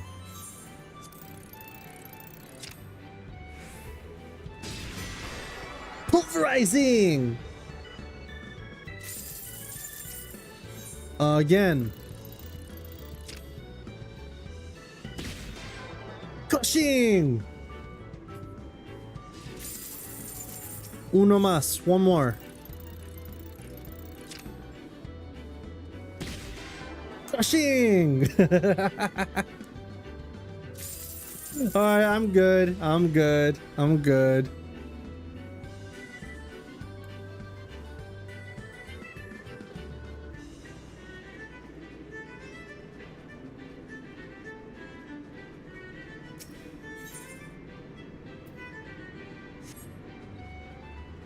Oh wait, is there an aetheryte over here that I missed?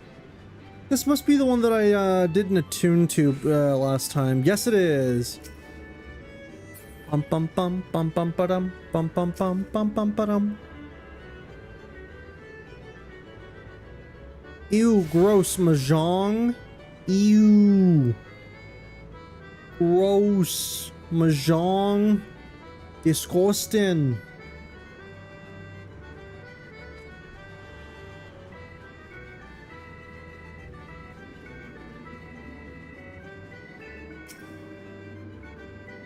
I believe this is where we are to meet the Lord of Manderville. The Lord of Manderville, Lord Manderville. Shall we sit while we await his coming?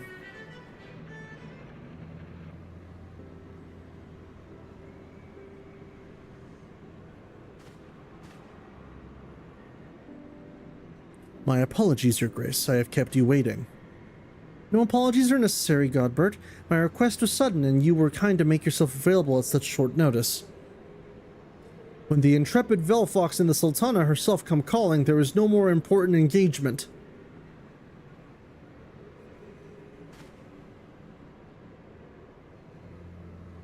As to the purpose of my visit, I would have your thoughts on how the Crown might best aid the refugees residing in Thanalan. You are aware, I'm sure, that many of Ala Mhigo's displaced sons and daughters long to return to their newly liberated homeland, and you are also aware of how they will suffer without shelter and work to sustain them. I would use our nation's wealth to spare them that suffering. What advice have you for me on the matter of how it might be best distributed?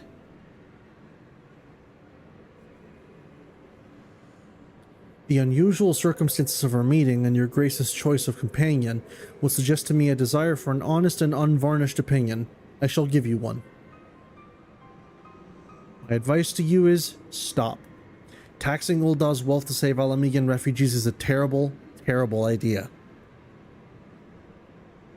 You oppose my proposition?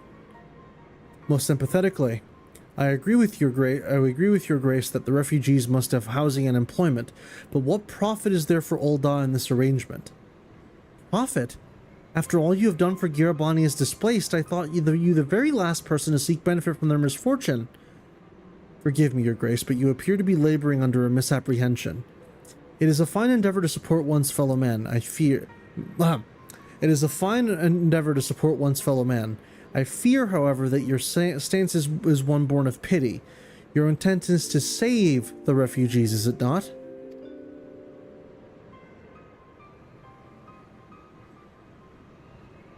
For all our potential, we are indolent creatures by nature. If unconditional charity is all we know, then we'll... Oh, I see where he's coming from. And then we must consider Ul'dah's own poor and downtrodden. Should they hear of you spending the nation's coin, not to improve their lot, but to nurture the distant citizens of Ala Mhigo, it is unlikely they will applaud your generosity. Surely, do we want a repeat of what happened with the Domans?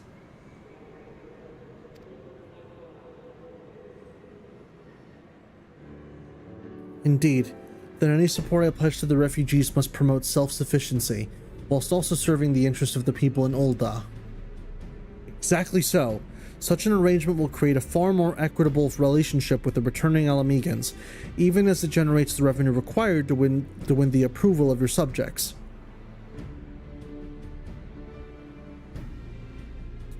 You have given me much to ponder, Lord Manderville. I thank you for your candor.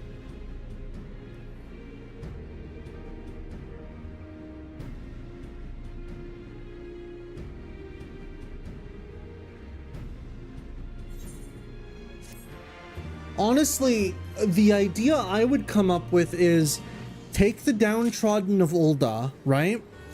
Offer them a chance to work in Ala Mhigo to basically build a better life for the Ala Mhigans. You're giving the downtrodden of Ul'dah food, temporary housing, and a job to keep them off the streets, right?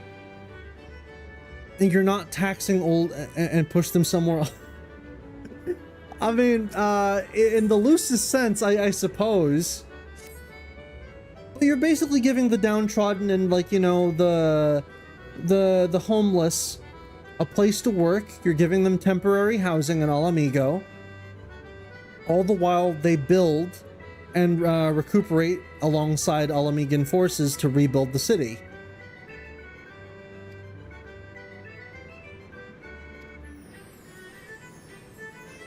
Vel, are you perchance acquainted with any successful merchants? If my attempt at philanthropy is obliged to reap a profit, it would seem wise to consult someone with a knack for There is one guy I know. Yeah, ordinarily I would not trust any agent of the East Eldinar Trading Company, but if you hold this Hancock fellow in high esteem, I am content to be led by you. You may repay my faith by journeying to distant Kugane and speaking with them on my behalf. Eager though I am to visit those shores, I have not the leisure for a lengthy sea voyage. Now, assuming you will travel as adventurers are wont to do, I shall await your report by the Aetheryte in Ul'dah. A fair journey to you, Vel, and a swift one if you please.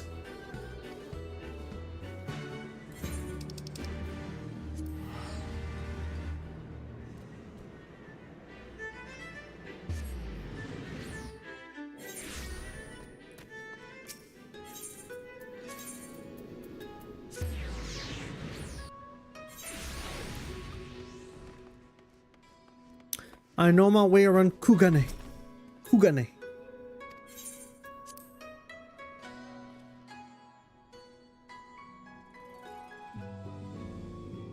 Hello, Hancock. Hello, you dick. Well, to what do I owe the pleasure? Are you here on business? I beg your pardon? Her Grace the Sultana would have my opinion on how to best invest the wealth of Ul'dah? My dear Vel, I have you to thank for this recognition, I am sure, and I am flattered that you came to me, truly flattered.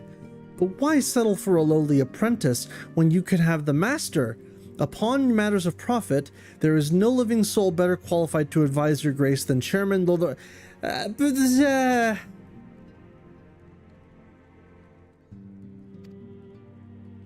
I should be happy to arrange...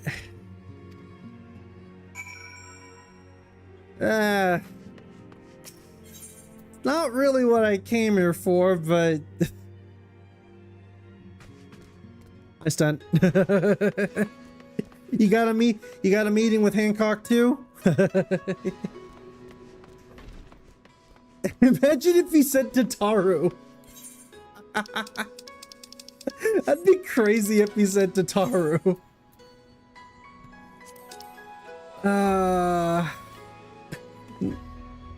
I'm gonna have to break the news to Nanamo. It's like, yeah, so I went all the way to Kugane, and you would not believe who this fucker decided to suggest.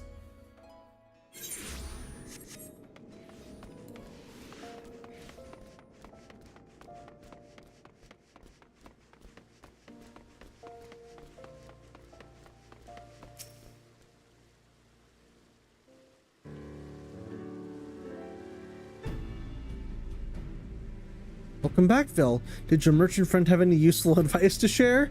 Well... with Lolorito, and you agreed to this? I am well aware of his standing in the field of business, but I had hoped to keep the monetarist at arm's length, and him in particular. Nay, I cannot live in fear of the man. I must learn how to treat with him if I am to rule Ul'dah effectively. Very well, I will meet with Lolorito. Let us go on ahead to the Waking Sands and prepare for his... Why the Waking Sands?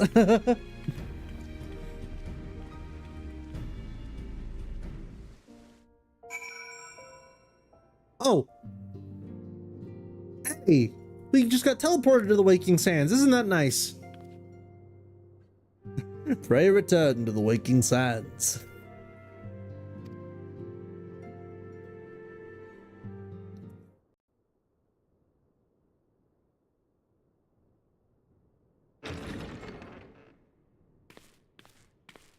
Well, hello. Personal summons from the Scions. This must be important business indeed.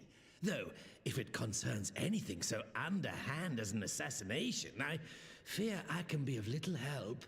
No, you little fuck. That's not what we're here to talk about. Right this way. Several cutscenes will play in sequence.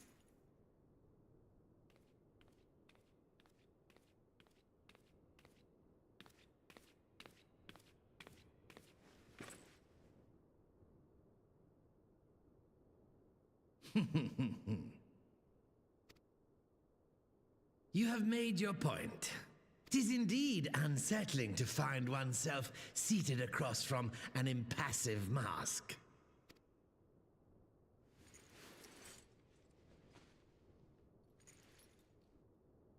There, would this better please your grace?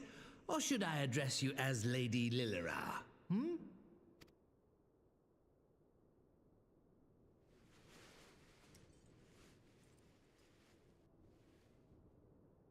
Nay, the deception has served its purpose. I am glad to see you found amusement in my little jest, Lord Lolorito, but shall we proceed to the business at hand? By all means. I must say I am most eager to hear your proposal. Simply put, I would aid the refugees camped in Thanalan in their efforts to return to Ala Mhigo. The reparations you paid in the wake of your earlier misdemeanors will be used to fund the endeavor, together with the fortune seized from the late Teleji Adeleji's estate. But this plan is not intended to benefit the displaced alone. It's like Meta Knight. I will make of this an investment which shall enrich Ul'dah and Ala Mhigo both. And who better to consult on matters of profit than the wealthiest man in all of Thanalan?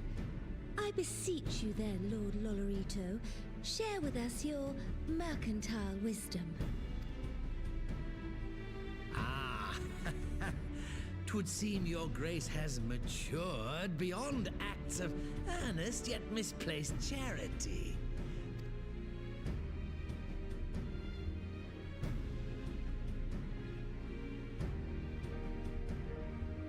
To summarize, in return for facilitating the repatriation of refugees and assisting in the establishment of new industry in Ala Mhigo, you ask that a proportion of all subsequent profits be promised to Ul'dah. I am impressed, Your Grace. 'Tis an elegant solution, albeit one lacking certain crucial details, specifically which industry and where. How swiftly you identified the weakness in my plan, just as I knew you would.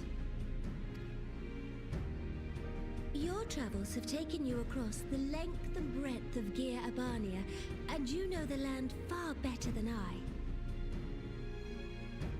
Which of the settlements you visited would best provide a home for our refugees? Which has the greatest potential to flourish, given the appropriate investment?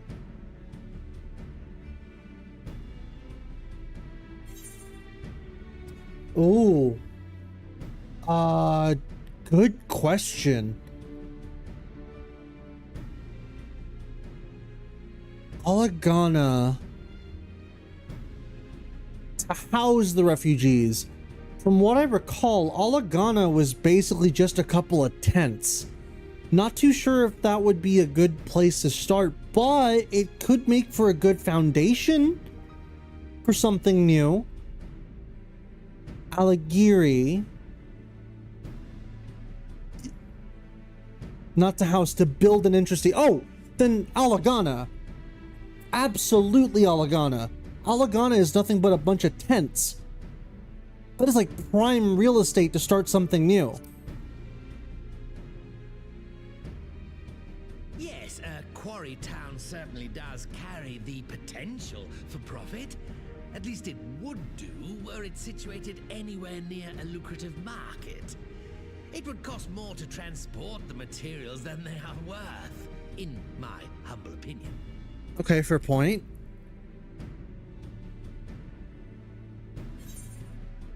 Well, then what about the Salteray?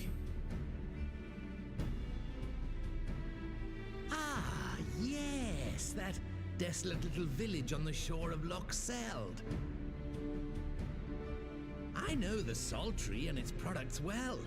The Imperial invasion brought an end to their more widespread distribution, much to the dismay of many a wealthy gourmand, myself included. Salt has ever been a transformative ingredient, and in this instance, I dare say, it could transform a modicum of effort into a mountain of gill. The local citizens will need to be consulted, of course. Yep. But I trust the East Old Nuked and flooded. can be relied upon to provide its assistance in negotiating a mutually beneficial arrangement.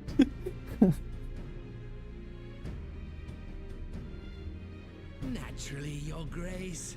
I shall dispatch representatives well versed in the extraction of this white gold and wring every last ounce of profit from its production. The Loch's bounty will contribute to Ala Mhigo's enrichment, whilst easing the burden on the bull's aching shoulders. Just as Your Grace desired. The flooding was the older civilization. Oh yeah, I'm aware. Fifth Umbral era. No, sorry, sixth. Sixth was the... No? Fifth or sixth? Aching shoulder.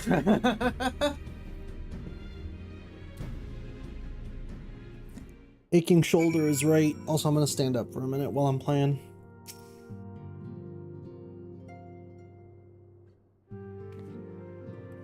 I fear it will be many years before I feel comfortable taking part in such negotiations. But I shall not complain. We have piqued Laredo's interest and secured his invaluable expertise.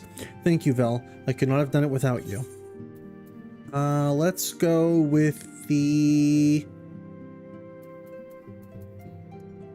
1,000 gil?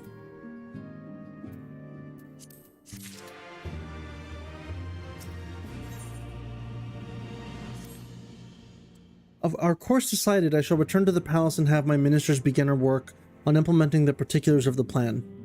If I could prevail upon you one more time, Vel, I would ask that you convey the details of our negotiations to Commander Hext on your return to Ala Mhigo. My thanks again. Together we have laid the groundwork for an endeavor which promises to benefit the peoples of Ala Mhigo and Ul'dah both. Let's get going. Was it the Ala Mhigan quarter? I believe it was.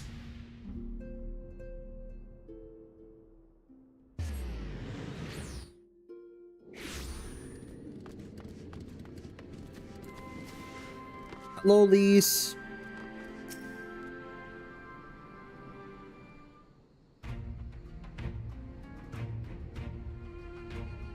Oh, you're back. What did Donamo... Oh, sorry. Are you allowed to talk about your audience with the Sultana? So Robon says he's going to return to Ul'dah, but she isn't sure he wants to. Tell us something we don't know. But I'm pleased to hear she's committed to helping out our refugees come home. And this plan to revitalize the Salteray does make a lot of sense. Quite how you convince her to seek Lord Laredo's help is another question. After all that has happened, he's the very last person I would expect her to turn to for advice. But on a more practical note, Lace, Assuming the interim government elects to accept Ulda's proposal, I have one caveat I should like you to include in the bargain. Ala Mhigo must be permitted to cover a portion of the investment. We have a fortune at our disposal after all, and allowing Ulda to provide the entirety of the capital will afford Laredo too much control. Honestly, Alphino, it's like Kugane never happened. What exactly does a ruthless profiteer have to do to earn your trust? Well, listen. The Crystal Braves traumatized Alphino, okay? Needless to say, the entire endeavor with the Crystal Braves was a good character building exercise for Alphino, but I'm not sure it's one that he, in retrospect, appreciates. But yes, you do make a good point. First things first, though, we need to discuss this proposal with the Soltary's residents. Whisker, do you fancy explaining the Sultana's plan to your grandfather? I'd like to hear what Watt thinks of the idea before agreeing on anything. Right away, Commander. Would you mind coming along, Vel? I might need you to fill in the details. And I shall come as well. Should Watt wish to discuss figures, my knowledge of the nation's finances may prove useful.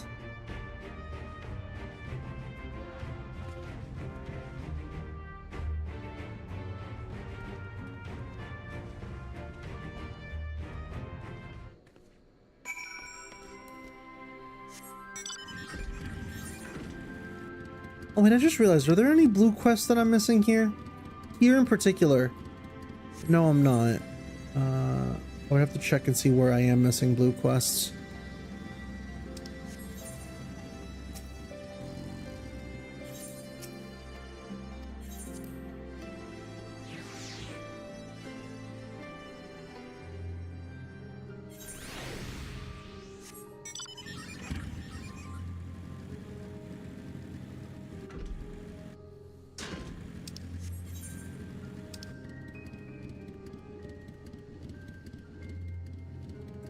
Oh, I'm gonna take a gander and guess that all the blue quests would be right here.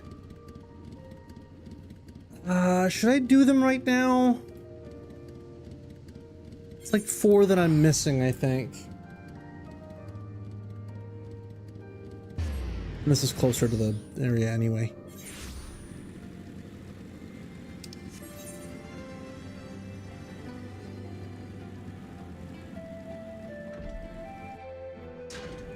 Oops.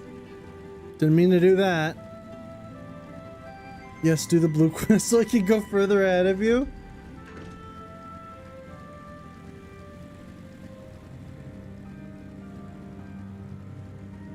Yeah, because I've got all the on-ground Aether currents. I just need to get the I just need to get the quest-based ones.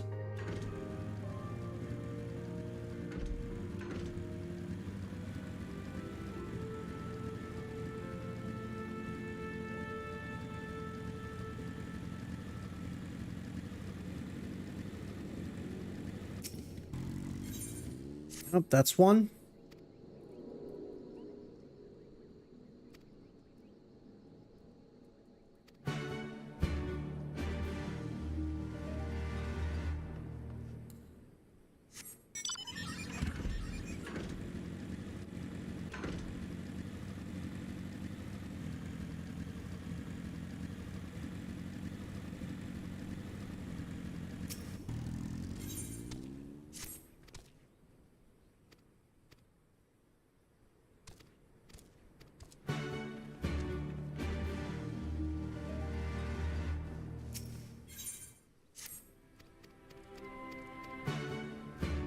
So that's 3. Missing uno más, which I think would be back here.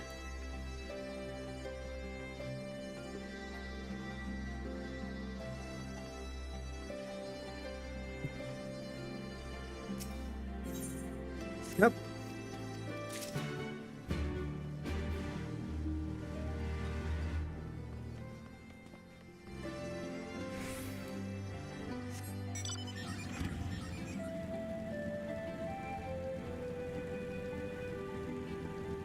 Let's go this way.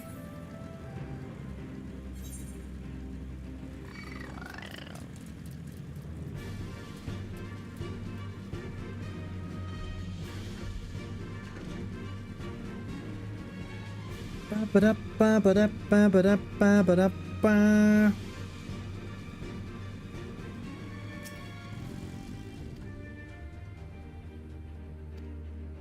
Well, tell them about the deal. Well, bugger me, we've never had the coin or the hands to put the place back to how it was, but it sounds like that's about to change. There's just one small wrinkle in your plan. It doesn't account for all the nasties queuing up to eat anyone who goes near the shore. The king used to send soldiers to cull the buggers, but the Imperials weren't about to help the likes of us. Don't worry, Granddad, we'll take care of all that. Oh, just go kill stuff.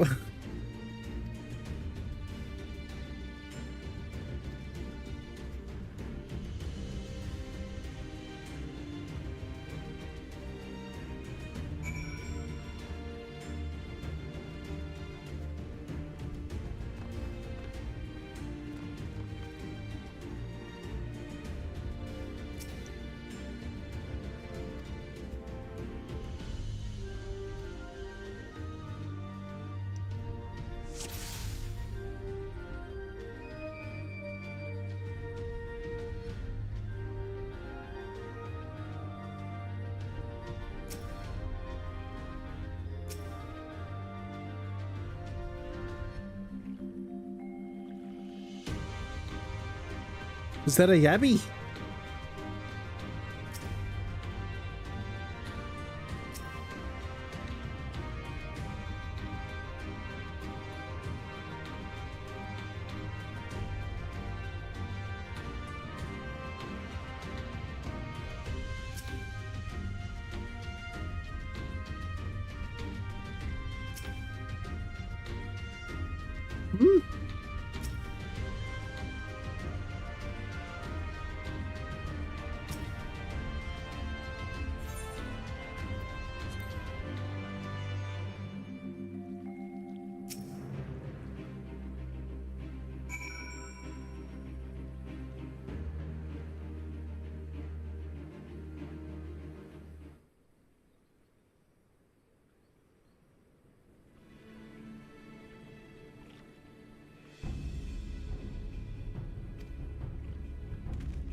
Ah, looks like you found a yabby. They say hitting their shells like smacking a rock. Any suggestions?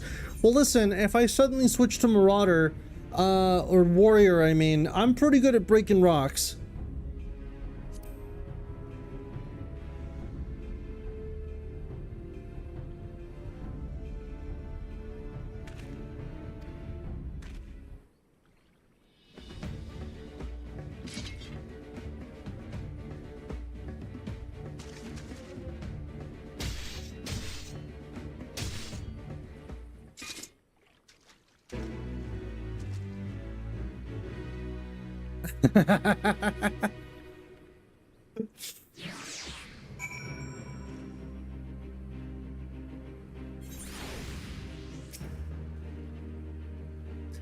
Swimming in the wavekin went down like a sack of potatoes. This one's something else. Hang on, before that.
I completely fucked that mission up.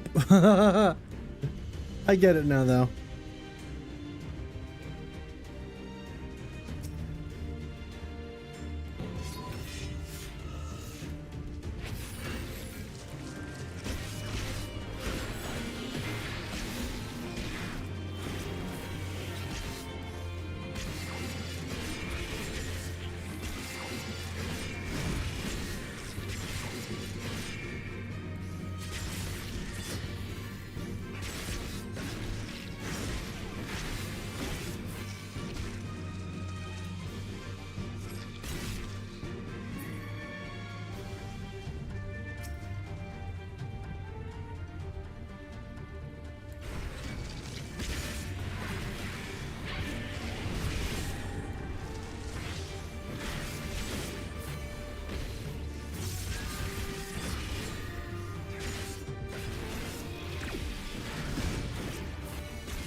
Go.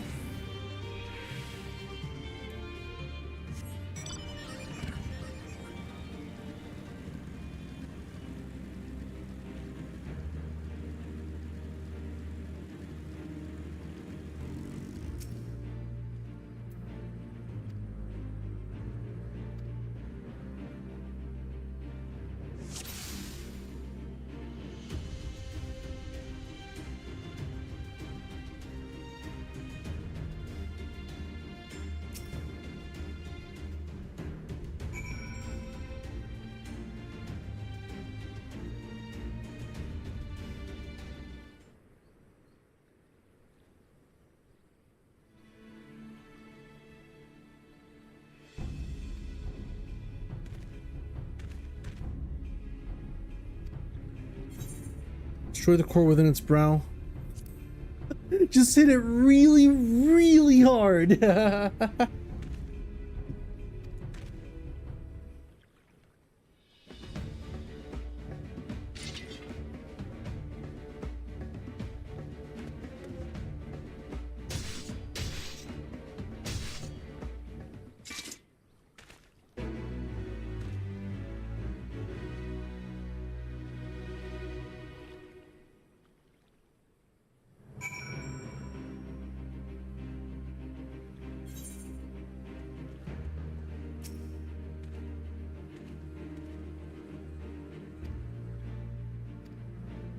Oh, should I have accelerated? I'm dead. Yep. Alright, so in the meantime, it's that.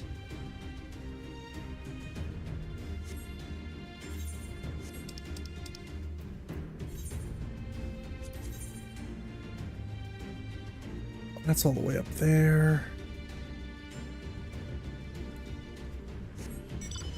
Well, let's get going all the way up there then.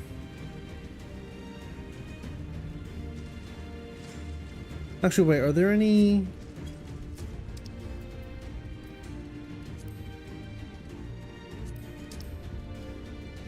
It's even further higher up. What about this one? That one is right over there, actually. But they're all like in the upper area, it looks like. And that one's already done. Okay. So they're all around the higher areas.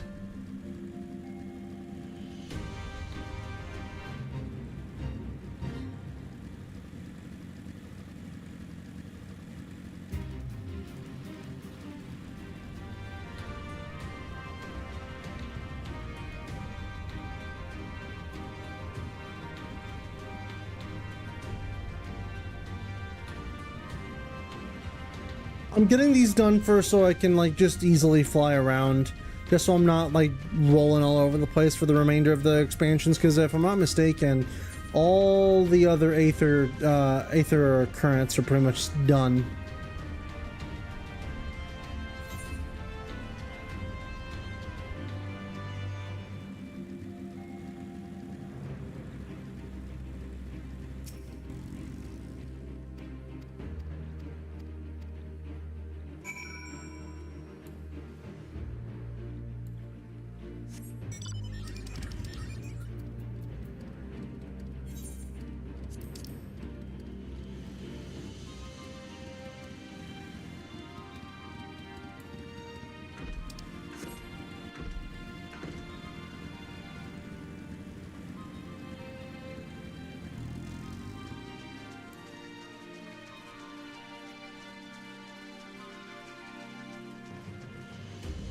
And this would appear to be down here, it looks like.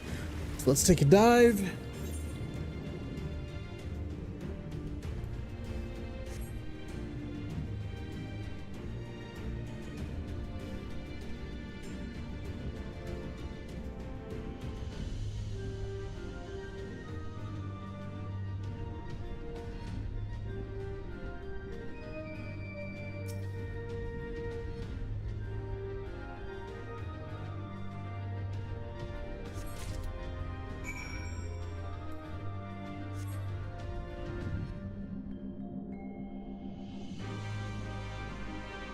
Back up we go.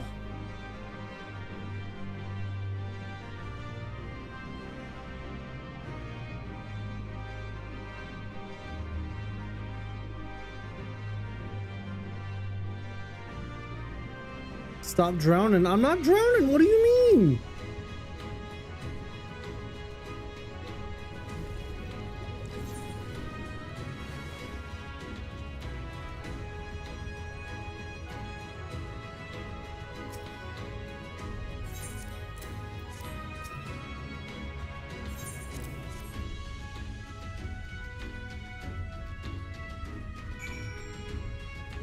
Alright, and now we can continue.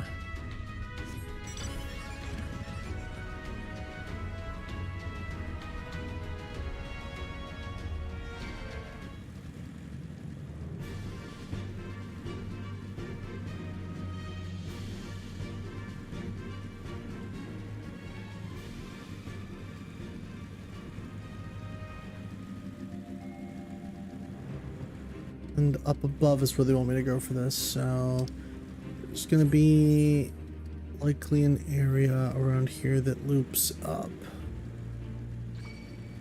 Well, not loop up, but just goes up, I guess.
There we go.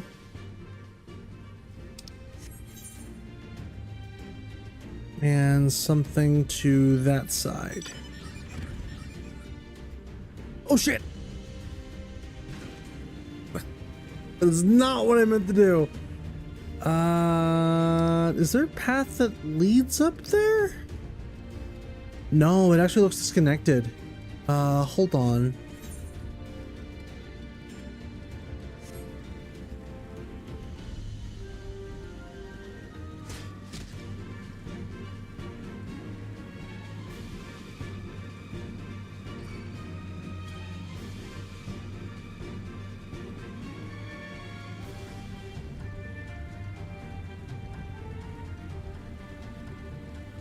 Huh.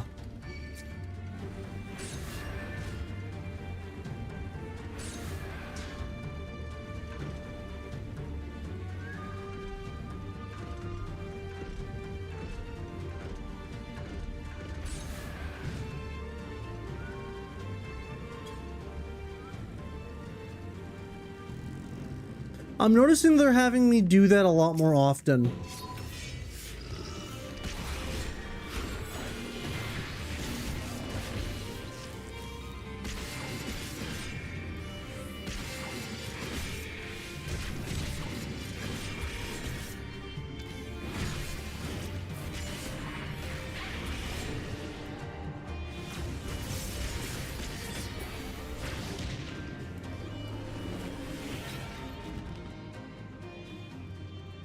They're having me do the whole parkour thing a lot more often to get to different areas, I've noticed.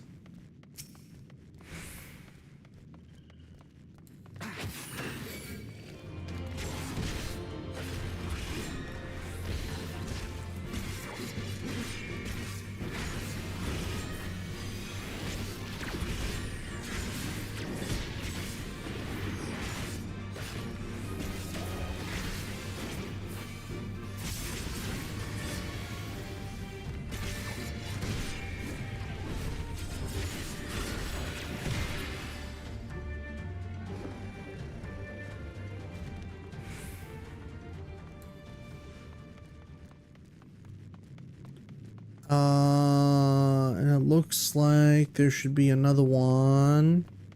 Not there, because that's where I came from. Over here.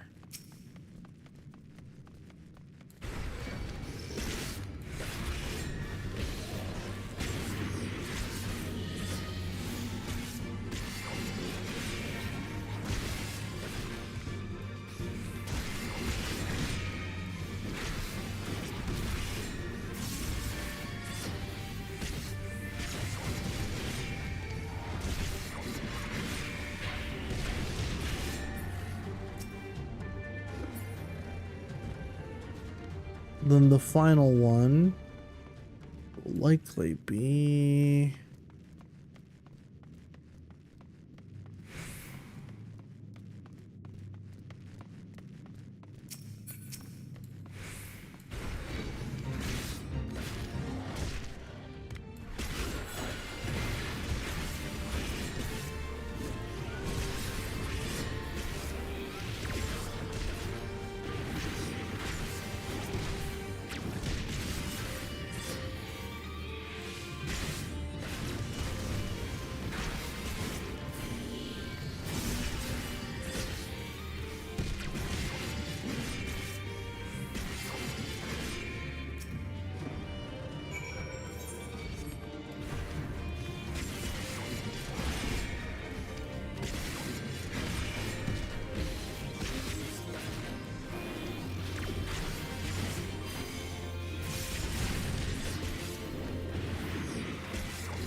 There we go. All right, so now that's done. What is left then? Fort Tabetha. Oh no, that's it. Okay.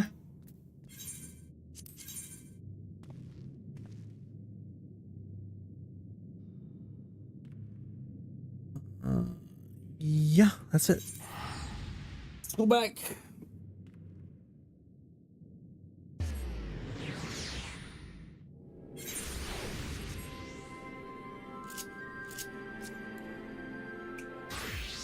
Yeah, they're all done. Nice.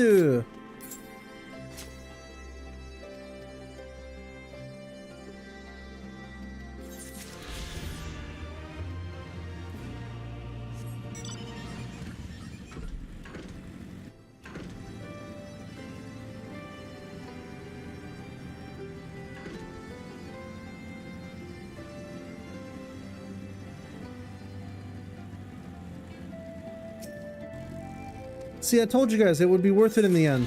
Because now...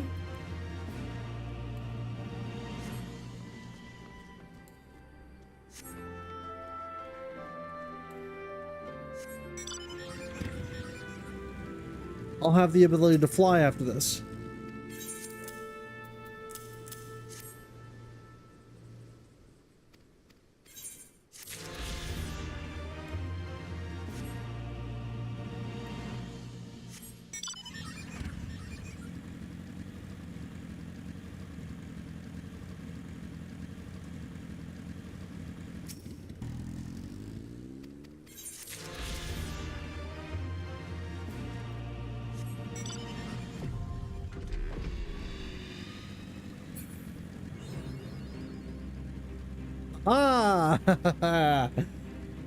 Couldn't be happier. All the Aether Currents in Stormblood have been got. I'm a free bird. Or free bun. I see you returned in one piece. Dealt with those beasties then, did you? I fought them myself after a bit of instruction from Vel here. Like, once I've shared what I've learned with the others, we should have no trouble keeping the shoreline clear. Good lad. Fine young man you've become, Whisker. A fine young man indeed. Too often of late I hear tales of folk over in the city, drunk on victory and hungry for revenge, their heads stuck firmly in the past. But we need to set our sights on the future, on things which will improve our lot. Things like getting the Saltery ready to welcome our long-lost countrymen.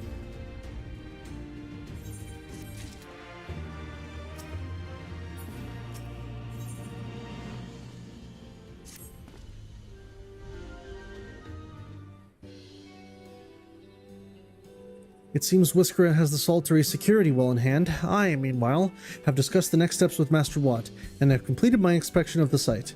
With a little work, the vacant buildings here could be made into very presentable dwellings. Message from General Aldine.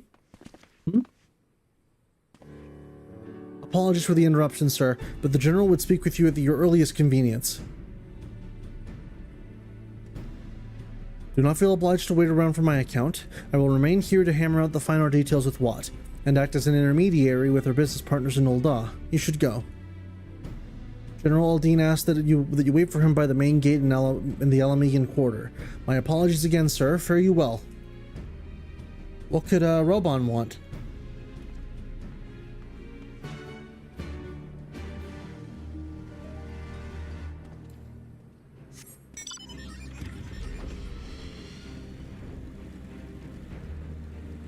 Let's go see what he wants.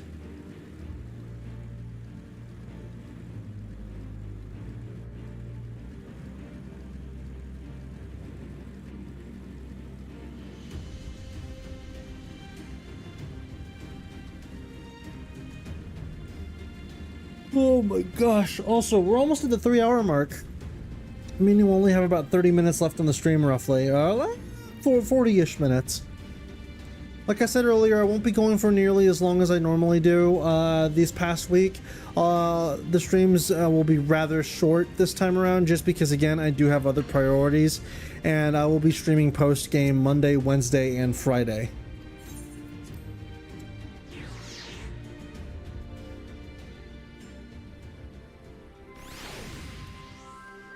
Obviously, things may or may not change depending on whether or not the story picks up, which I almost certainly think it will. But it'll all depend on how much I'm able to get done per stream.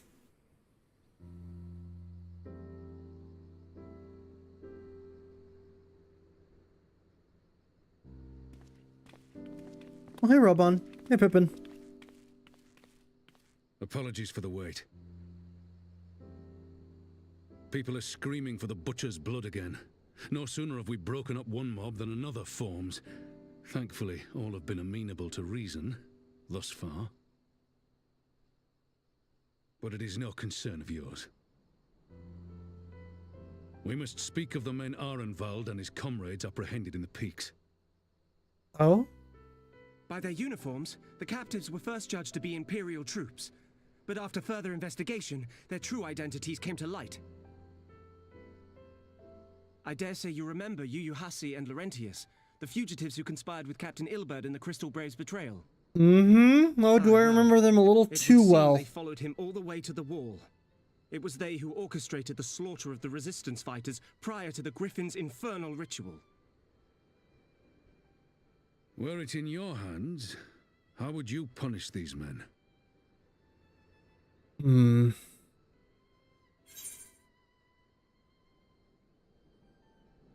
Given everything they've done.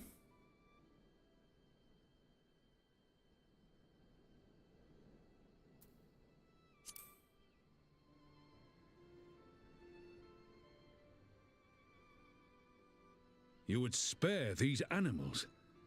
Yours is a more merciful brand of justice than mine. In any event, I thank you for your honesty. When the time comes for the Alliance to pass judgment, I'll see that your opinion is heard. Laurentius in particular didn't seem too thrilled to be where he was. Our business here. But there is more I would say. Walk with me.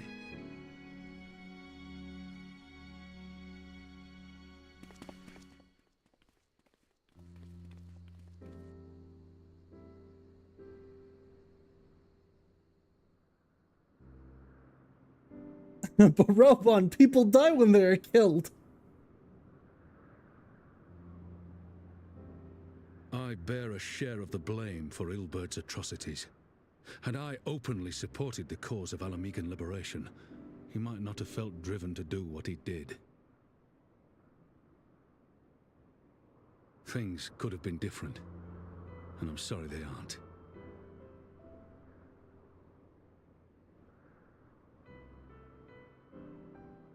But even after all that has happened, my homeland is free. With the Scions and the Alliance at their side, my countrymen have reclaimed what many thought lost forever. Under her new leadership, I have every confidence that Ala Mhigo will emerge from the shadow of the Empire and rise once more to greatness. Which means my work here is done. Soon I will return to Uldar and take my place at the Sultana's side. But is that really what you want?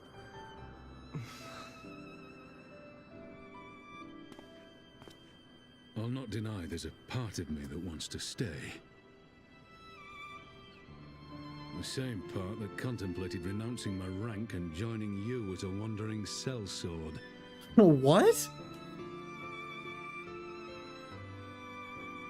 But I pledged my blade to Nanamo, and I will not betray that oath. Is this truly what you want, Father? It is. Ever has my sword been hers to command, and ever shall it remain.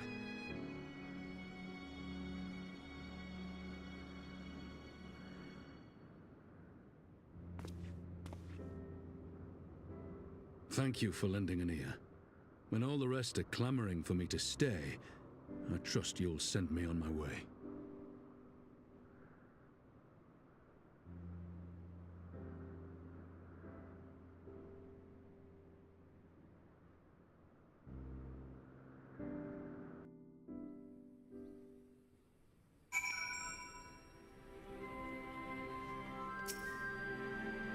That took longer than I intended, but at least you know where I stand. Now that's settled. Arnvald, what news? We may have a problem, sir. A group of Anata has arrived at the main gates, and I don't mean the Vera. These are Kalyana, the ones who summoned the Primal. They're insisting they be allowed to attend the council. Lisa's trying to reason with them, but she may need help. An invitation was extended to all the native beast tribes, but we assumed that Kalyana would refuse it out of hand. We had best go and see for ourselves. Pippin, take command of our forces and be ready for battle. Well, you've dealt with these Kalyana before. I'd have you at my side. Sure thing. What could possibly go wrong? I hope nothing severe goes wrong, is what I'm hoping. Meet them at the gates. So are they like right outside, or where are they? They're all the way over there.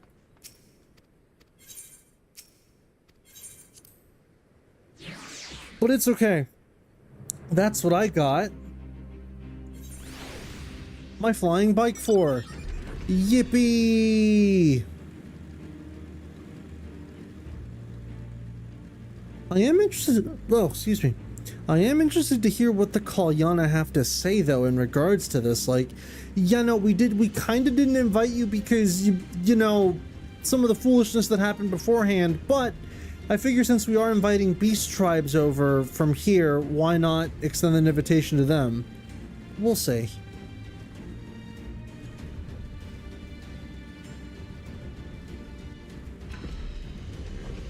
Wait, ¿por dónde?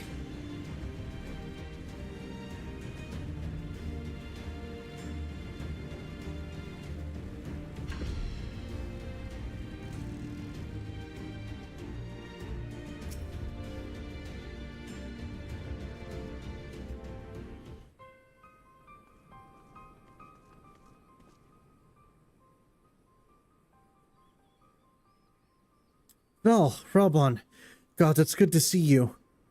Ah, the Slayer has come. We have not forgotten how you sinned against the Lady of the Bliss, but we did not come here to shed blood. You claim to seek harmony with all who call Girabanya home. If this is truly your wish, you will welcome us as envoys of the Ananta. It is our wish, and you are welcome, but we cannot condone the summoning of primals.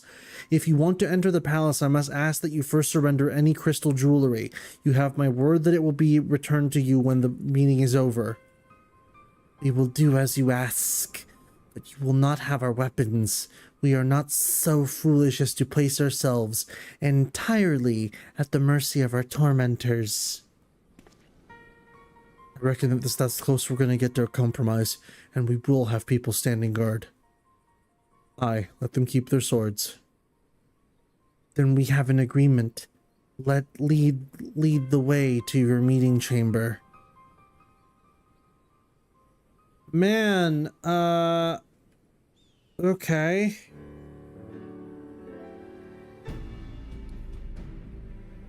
Why do I have the feeling we've welcomed a Viper into our midst?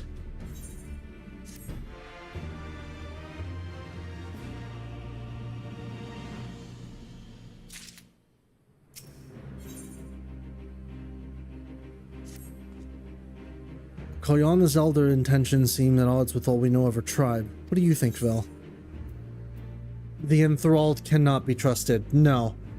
They don't have a free will. Well, I say that.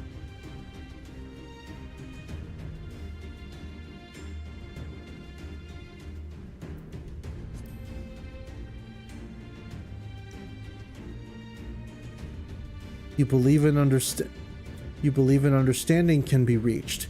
It's not entirely unheard of, I suppose. Those who followed Saint Shiva eventually sought reconciliation with Ishgard. Whatever the truth, I would take no chances. The guard must be strengthened, ideally with people who know a thing or two about primals. Can we rely on the Scions? I will round up our comrades and send them to the Ala Mhigan quarter. You can go on ahead if you like, Vel. Thanks. I will see you in the palace.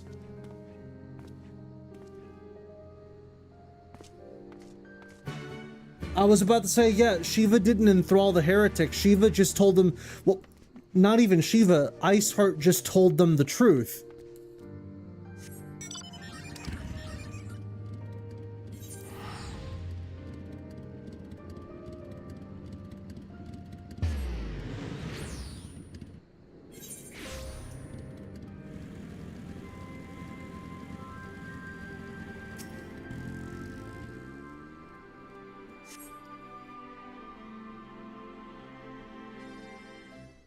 And Azael wasn't a primal, that's right. Well, I brought reinforcements. Orenvald told me of the arrival of our unexpected guests, and I agree that it would be prudent to call upon Ishtola and Thancred as well.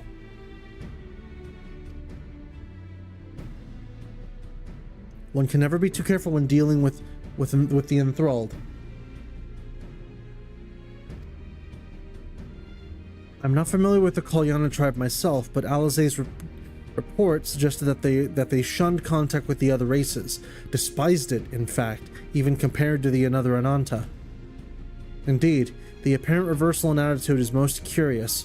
No one expected a response to our invitation, much less an envoy, and I imagine Lys was forced to make some rather hasty arrangements in order to accommodate them. Speaking of which, how should we deploy ourselves? If the meeting is to be held in the throne room, 'twould seem wise to have eyes both inside and outside the palace. Ishtola and I can guard without. That leaves the three of you to keep watch over the proceedings in the throne room itself. Understood. We should join General Aldine inside then. Vel, do you know of the rear entrance to the palace? It's on the eastern edge of the city, at the top of the stairs. The guard there should have been instructed to let us pass. Oh boy. I sure do hope I don't get a little message that says several cutscenes will play in sequence, because if I do, that's how you know bad shit's about to happen. Also, 1 second.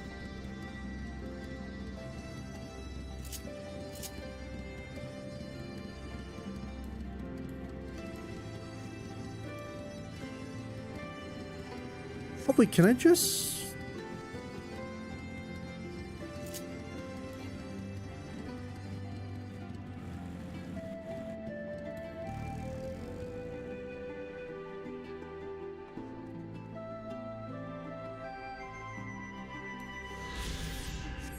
There we go.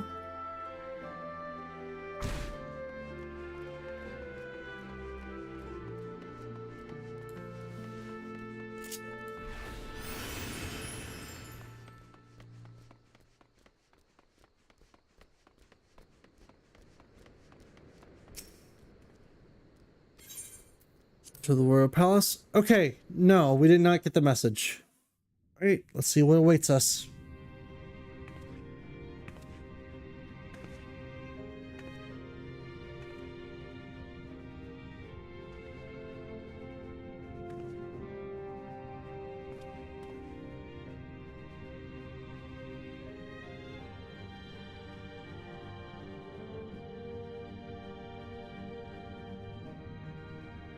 Thank you all for coming. I am Lys Hext, and I speak for the Resistance. Among you are village elders, refugee leaders, envoys from the Ananta and the Kikern. You've come from every corner of Girabania to help decide the future of Ala Mhigo. But before that, I want to ask you a question. What was the first thing you noticed when you came in?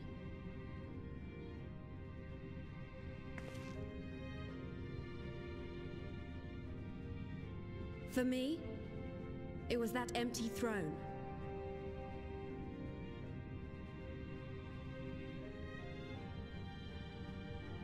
It has no one to sit on it now. No viceroy, no king. Would any of you like to take their place? Or should someone else sit there?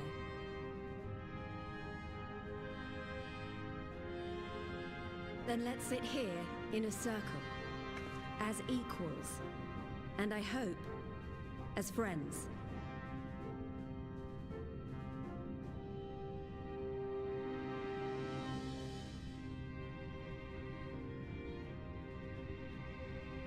Couldn't you get some chairs? A table, maybe?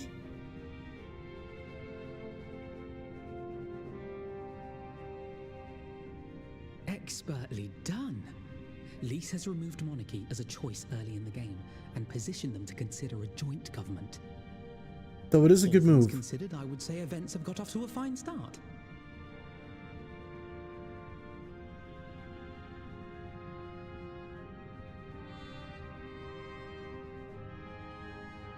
And that is Alagana's stance on the matter. Thank you, Ragenfrid. Another vote in favor. Next, let's hear from Shanti of the Kaliana.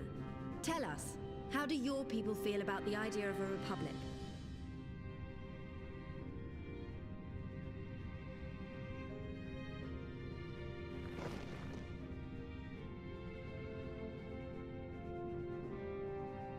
The Ananta wish only that those who dwell within Girabania devote themselves to our faith.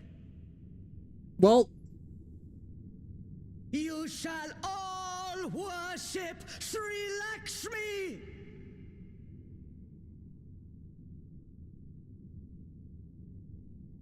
Lady of Bliss, grace us once more with your beauteous visage! could have seen this coming from a mile of fucking way.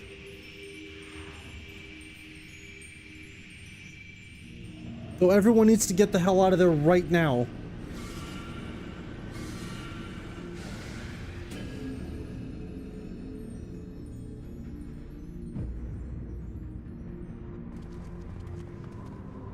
This can't be happening. No crystals were allowed through the door.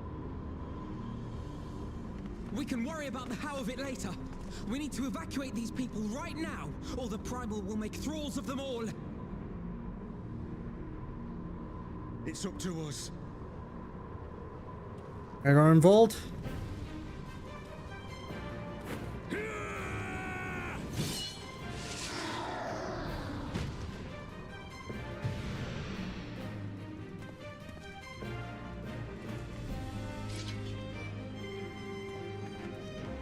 Yeah, no, get them out of here. Get out of here.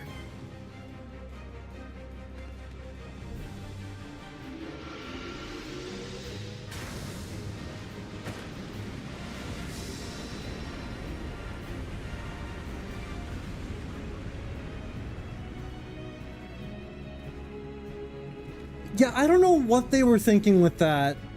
Seems like a real boneheaded move. Uh-oh. Oh, they've already been enthralled. God damn it! The guards were already turned. Fools!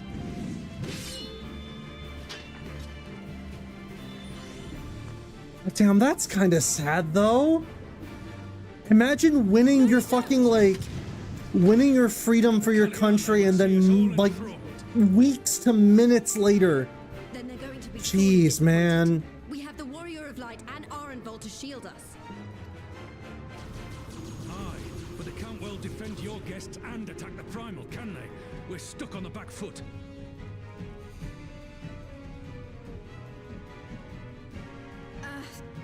All right, I think I have an idea. Keep these people safe, General. I'll be back as soon as I can.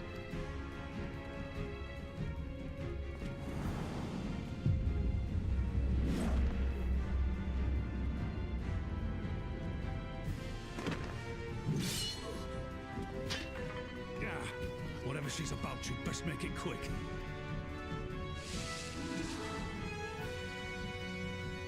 Come then. Who will be next to die on my steel?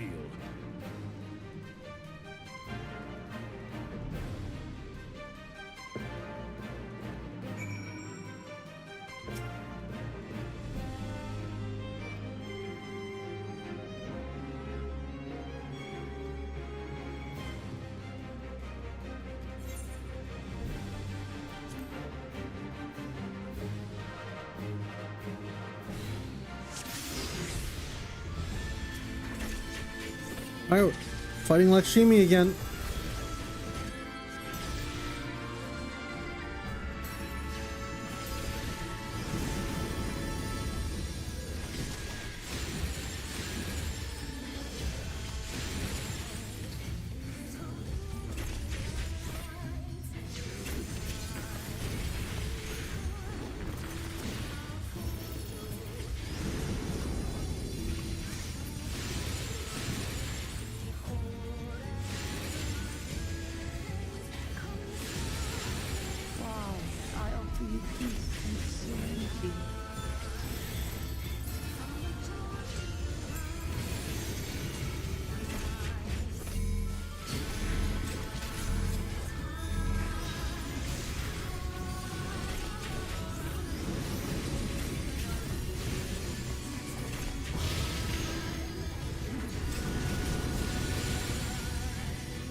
Oh shit!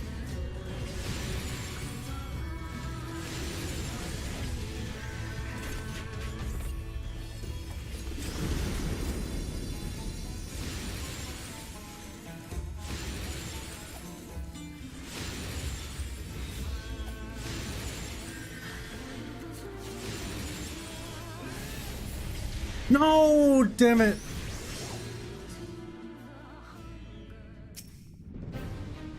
Who could have possibly seen this coming? Yeah, like, I initially wanted to kind of give them the benefit of the doubt because Gabu, the little goblin fella, or goblin? Yeah, goblin fella, who wasn't super on board with what, Titan was doing because his parents were being held captive. And obviously he didn't agree, so I almost thought, like, wait, he's supposed to be enthralled, right?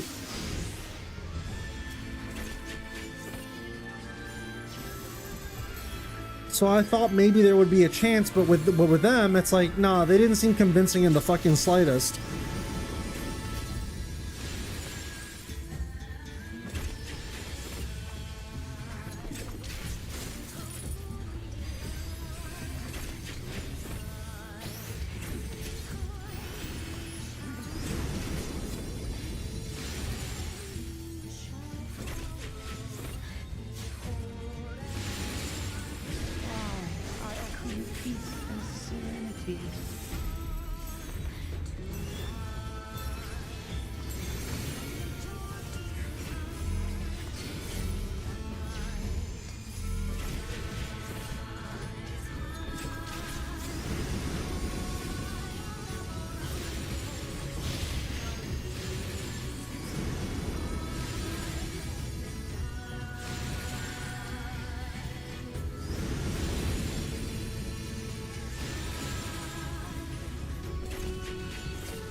Gotta be on the lookout for these.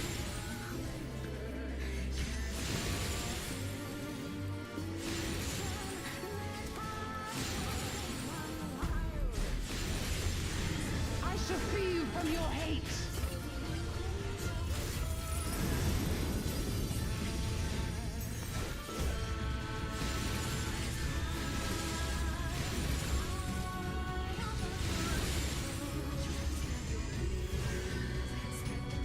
Hello. There's too many of them.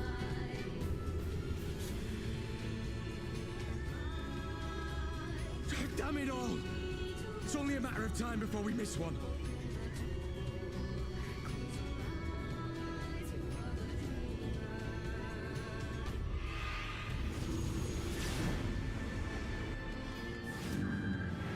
No Hey!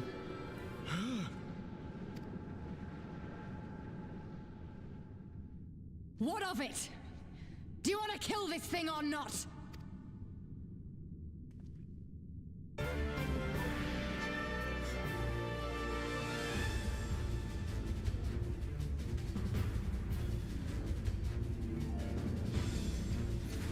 All right, let's do it.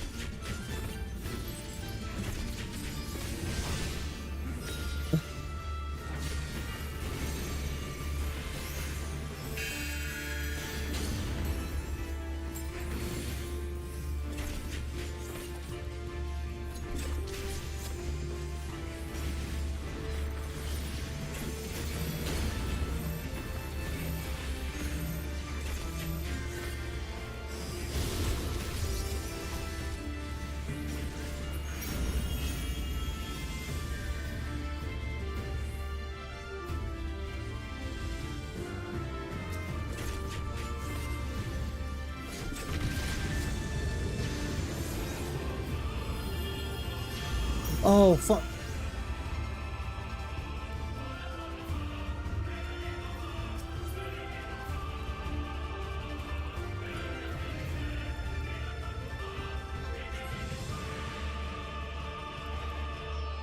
Please?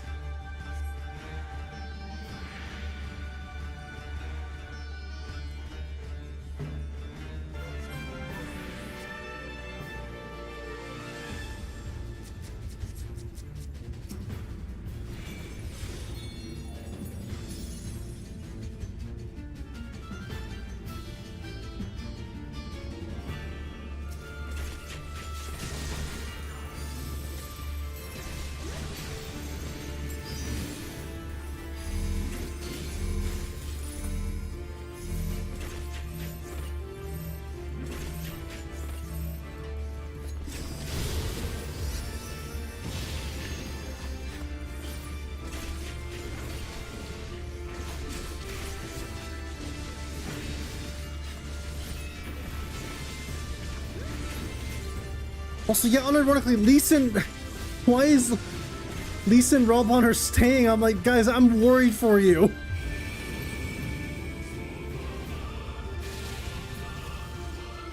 Oh, no, no, no, no, no!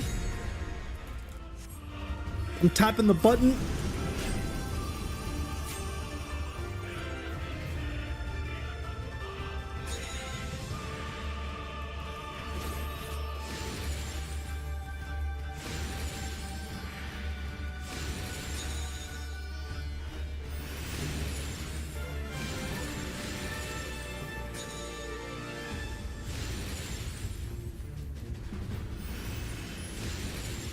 Yeah, Peloton has no effect.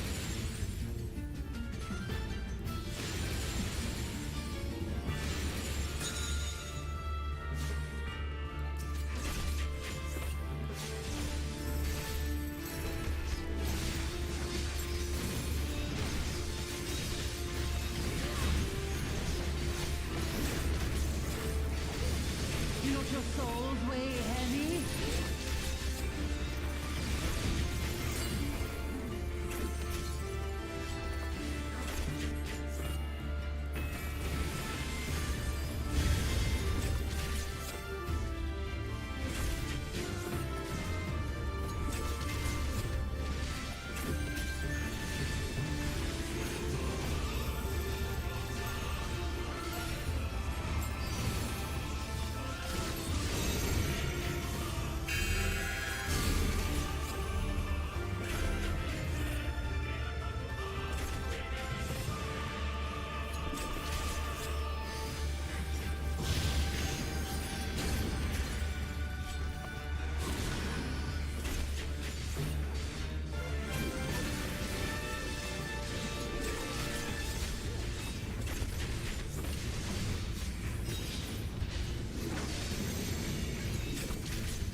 Oh, man.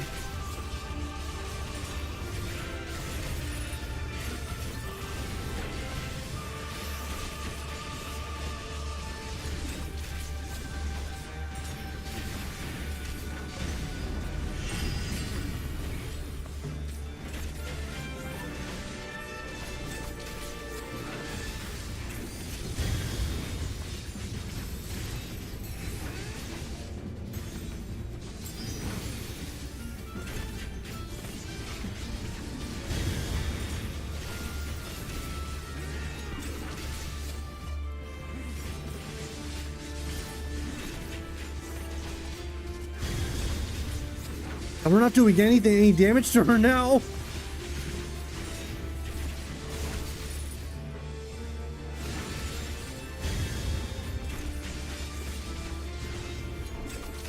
Oh, something's about to happen story-wise, isn't it?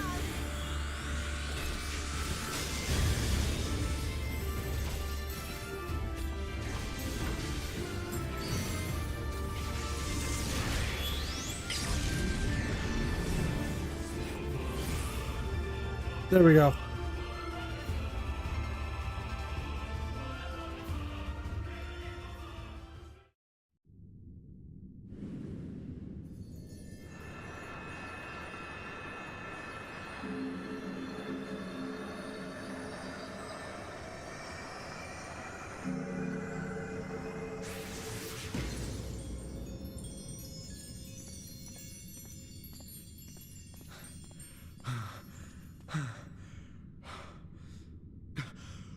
We did it!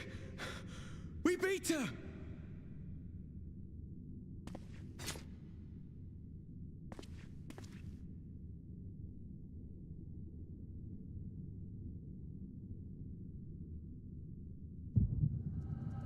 Ah, my head!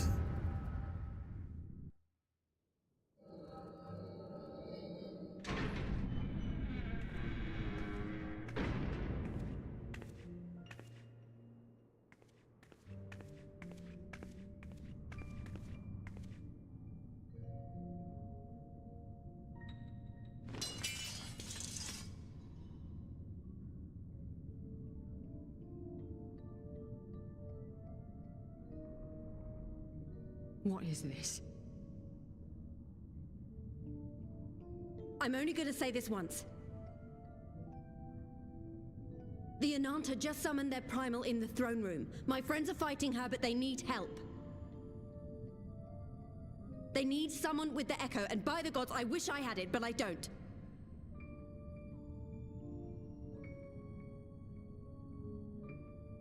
I told you before that you still had time, but things have changed. I need your answer now. You can end it like Zenos, or you can fight for Ala Mhigo. Your choice.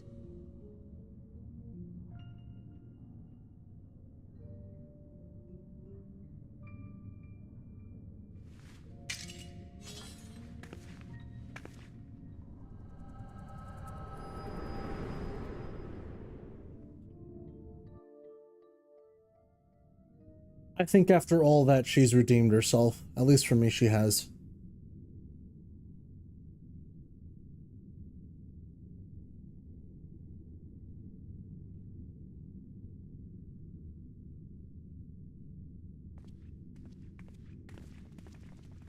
Yo, everyone's good?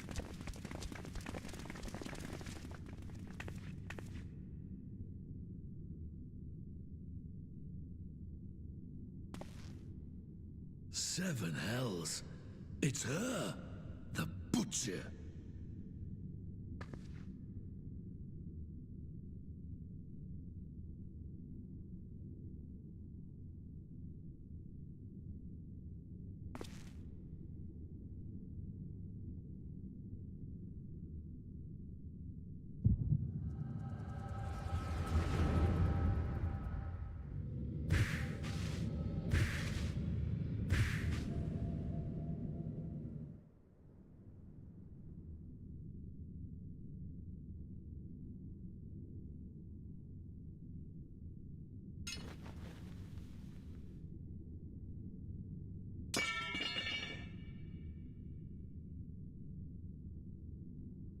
It's done. Take me back to my cell.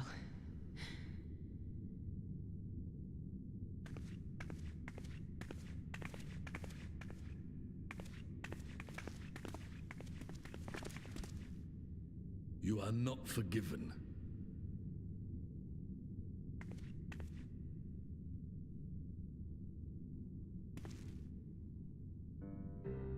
Not you. You I will never forgive.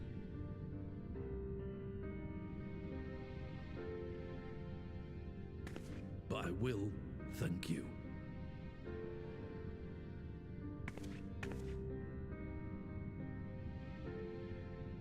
For standing against a primal and saving us from servitude. You have my thanks.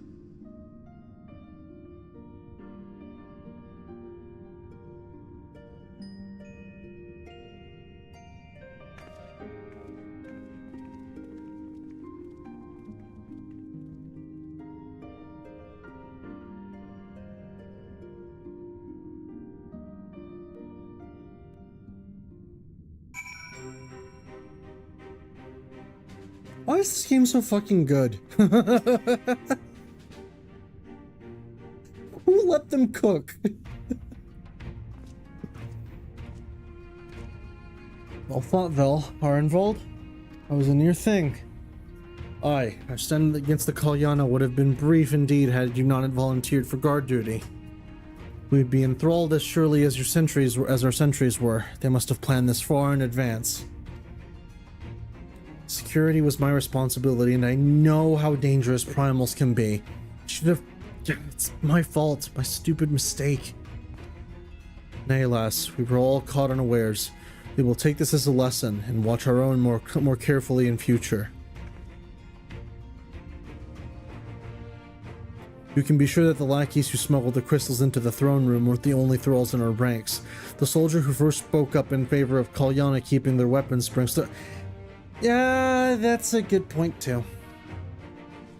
The primal servant is betrayed by his aura. If you mean to conduct an investigation, I can identify any others acting under Sri Lakshmi's influence. Thanks, Y'shtola. We'd appreciate the help. Speaking of help, I almost fell over when Fordola turned up. What was she even doing there? I asked her to come.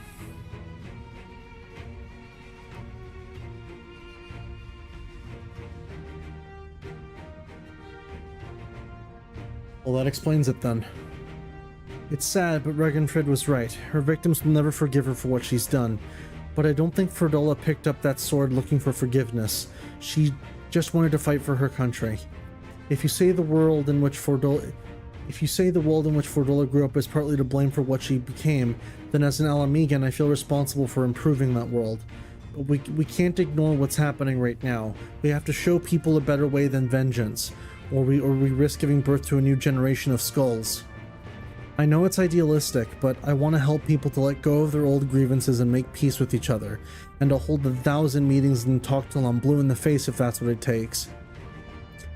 This long and arduous path that you have chosen, but one well worth walking.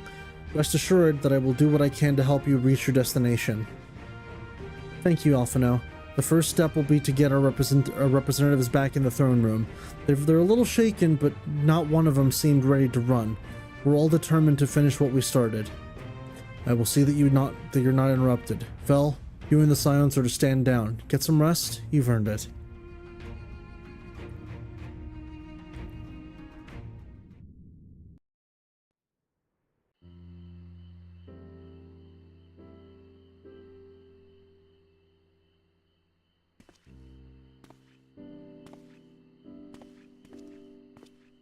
You're up on.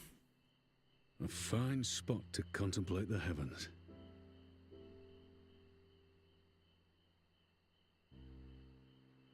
The meeting is over. The envoys have chosen to instate a government model on Ishgard's House of Commons, a ruling body of representatives elected by the people.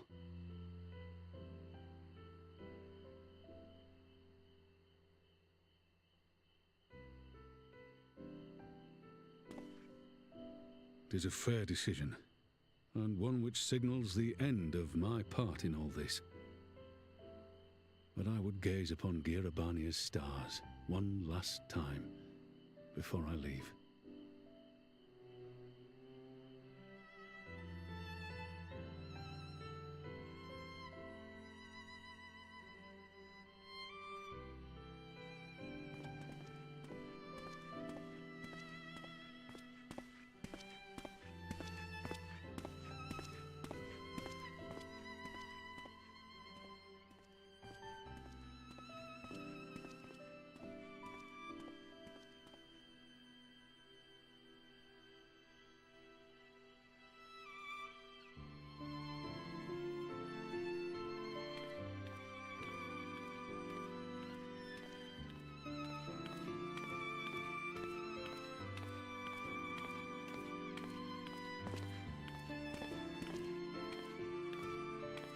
Forget something?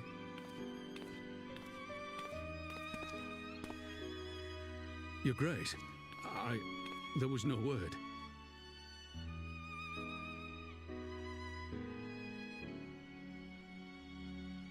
Raubon Aldin, you are hereby dismissed as General of the Immortal Flames and relieved of your seat on the Syndicate. Oh. But, Your Grace... Raubon, I am no longer a child. Stay here in your homeland. Work with your brethren. Rebuild Ala Mhigo. You desire to stand alone. I understand, but remember what happened. I remember full well the consequences of my naivety. And thus did I consult at length with the most trusted advisor ere I embarked upon this course.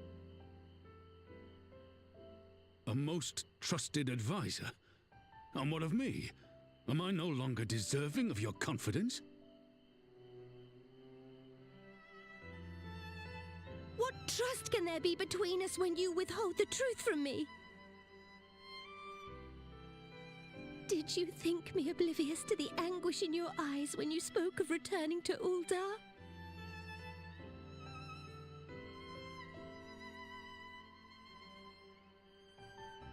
For years and years, we have trusted one another. Yet now you refuse to confess your heart's desire? I swore an oath to you that day on the sands. I pledged my sword.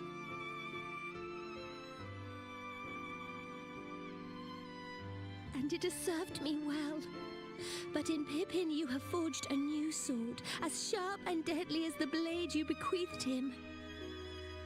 I will show you a Sultana who can wield every weapon at her disposal, including Lolorito and his monetarist cronies.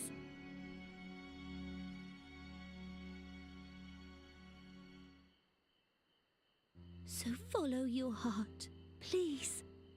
You are home. You are free. Aww.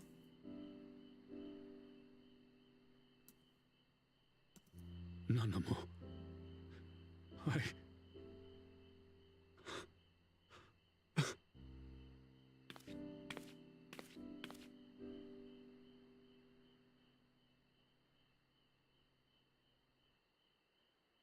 Smile for me, Raubarn. I would have this parting be a joyous one.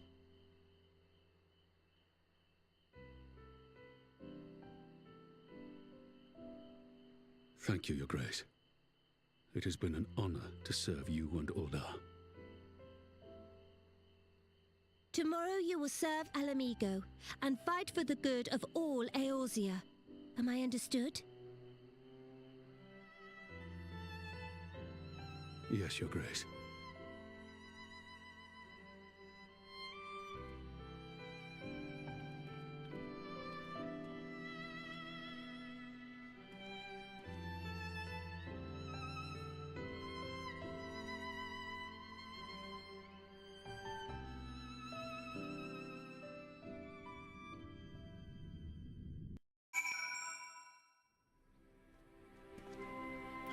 Well, that was nice and emotional. We're nearly done. We're nearly done.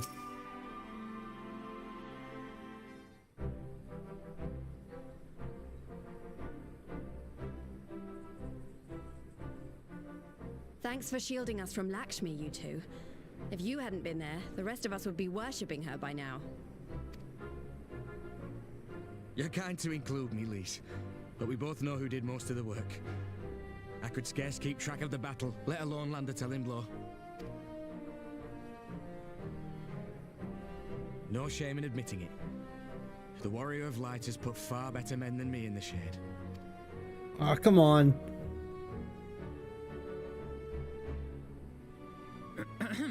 Did I mention that I encountered the Sultana in the palace? It would seem Her Grace has come to Girabania to oversee the final stages of her relocation project. She was in search of General Oldin, and I directed her to the rooftop garden. I do hope he was still there. Are you in the habit of gossiping about the affairs of royalty, Master Leveilleur? Certainly not, Your Grace. I was merely informing my companions. Beatrice, Alphino, 'twas only a jest. Poor Alphino can't catch a fucking break.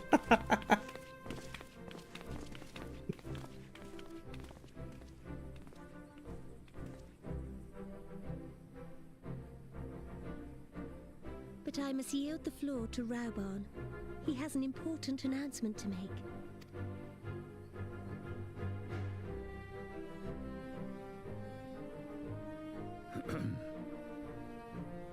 As of yesternight, I have been relieved of my post in the Immortal Flames and the Syndicate both.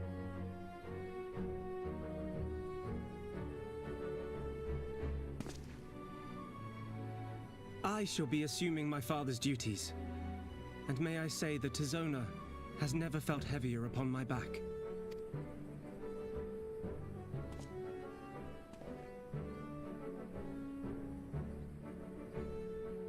would seem I am in need of employment. Mayhap one of my old acquaintances can introduce me to a mercenary company or some such. You may be getting on in years, Father, but you'd struggle to find a band of sellswords who wouldn't snap your hand off. Your remaining hand.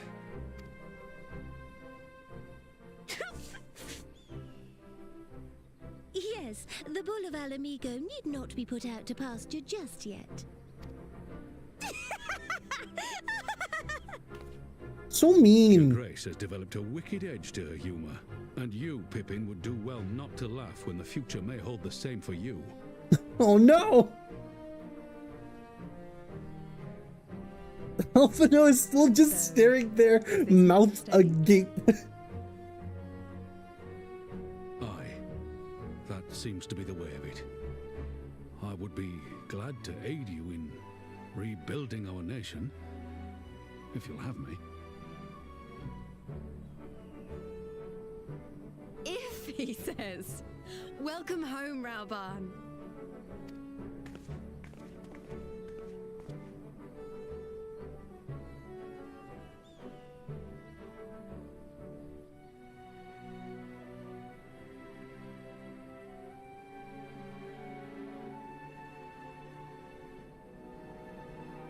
Well, that was unexpected, though you seem distinctly unsurprised.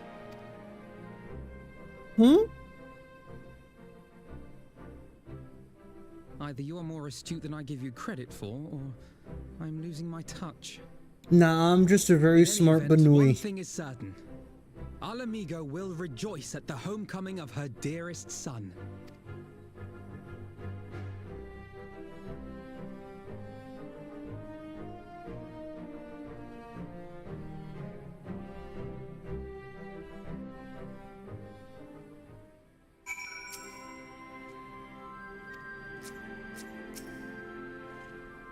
I think it's about time I headed back to Rhalgr's Reach. What's next for all of you?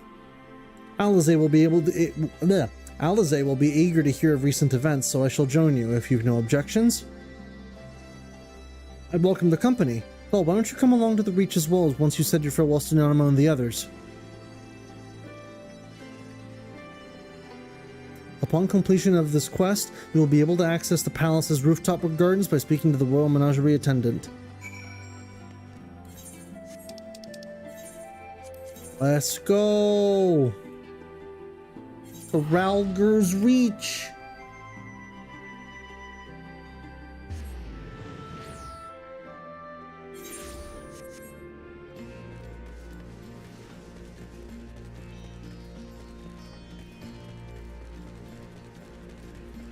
I can't wait.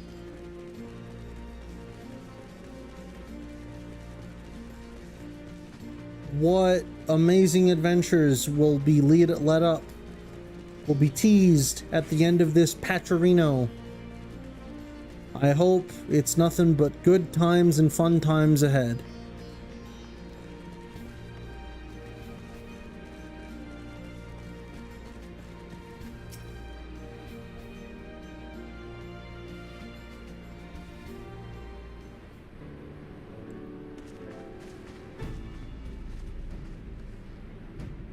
Well, here we are again.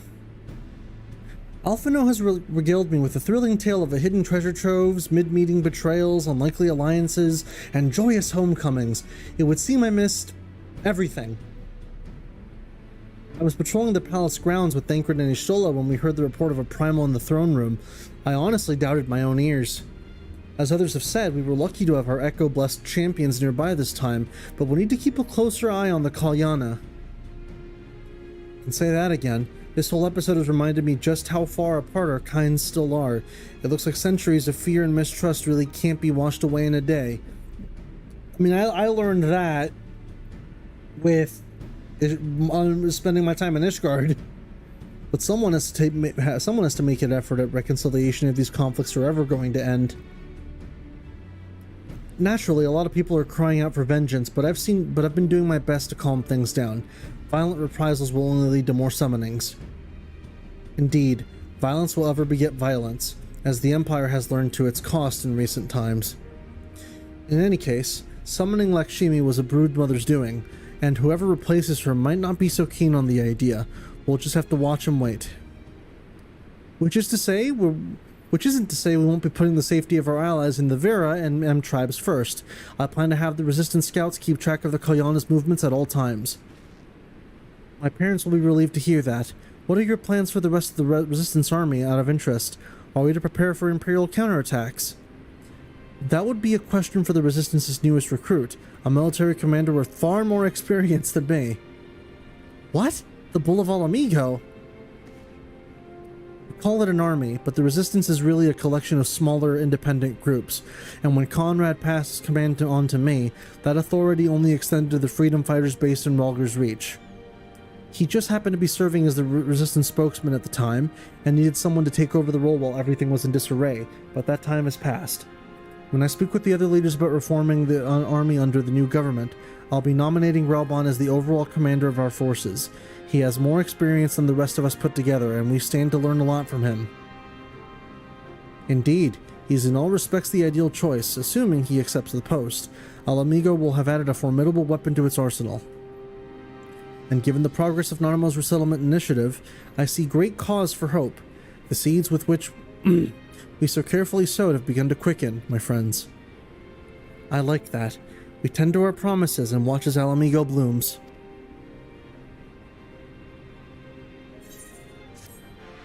Hooray! We did it!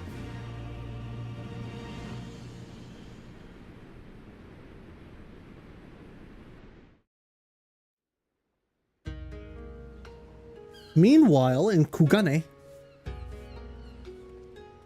It's Gotsetsu! I do give my thanks to the kami that my makeshift raft withstood the fury of the seas.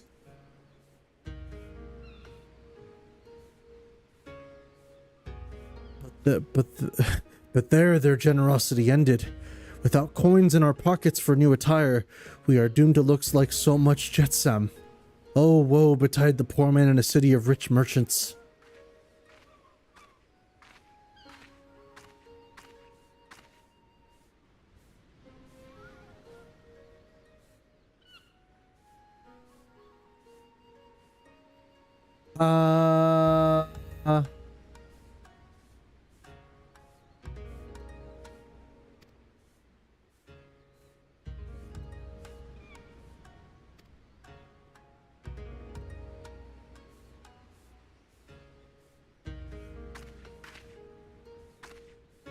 Does Yotsuyu have amnesia?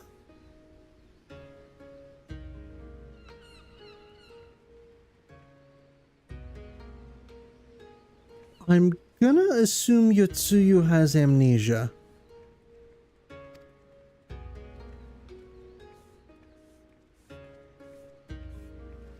Turn to my master's side.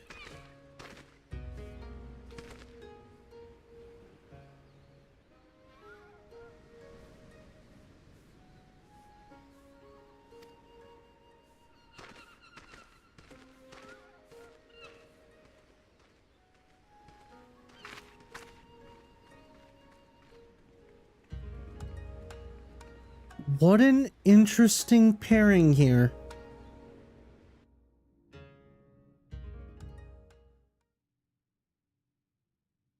Uh-oh.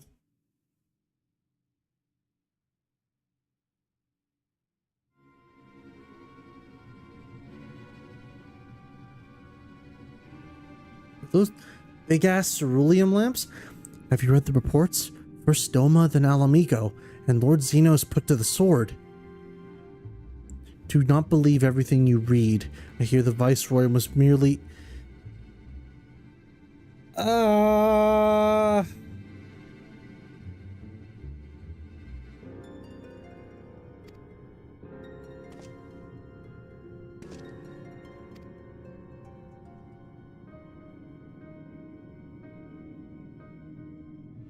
Horrible that our own officers should be fooled by Eorzean misinformation. Small wonder the province has begun rising up in rebellion. We must prepare an official and above all accurate announcement to quell these pernicious rumors.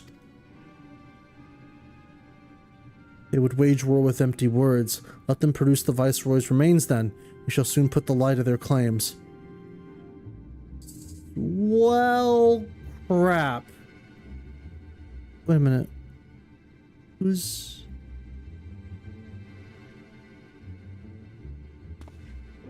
that?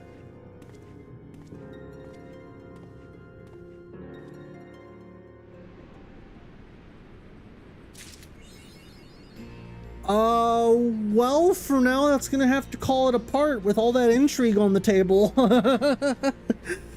Thank you guys so much for watching today's stream. I really do appreciate the viewership as always, and I'm glad that you guys like to interact with me during these streams. Keeps the chats nice and active just with discussion. But as always, that'll be the end for now. I will see you guys again on Wednesday for more Final Fantasy XIV Stormblood post-game. We'll see what all that intrigue's about next part. But yeah, thank you guys for watching. I'll catch you then. Bye-bye!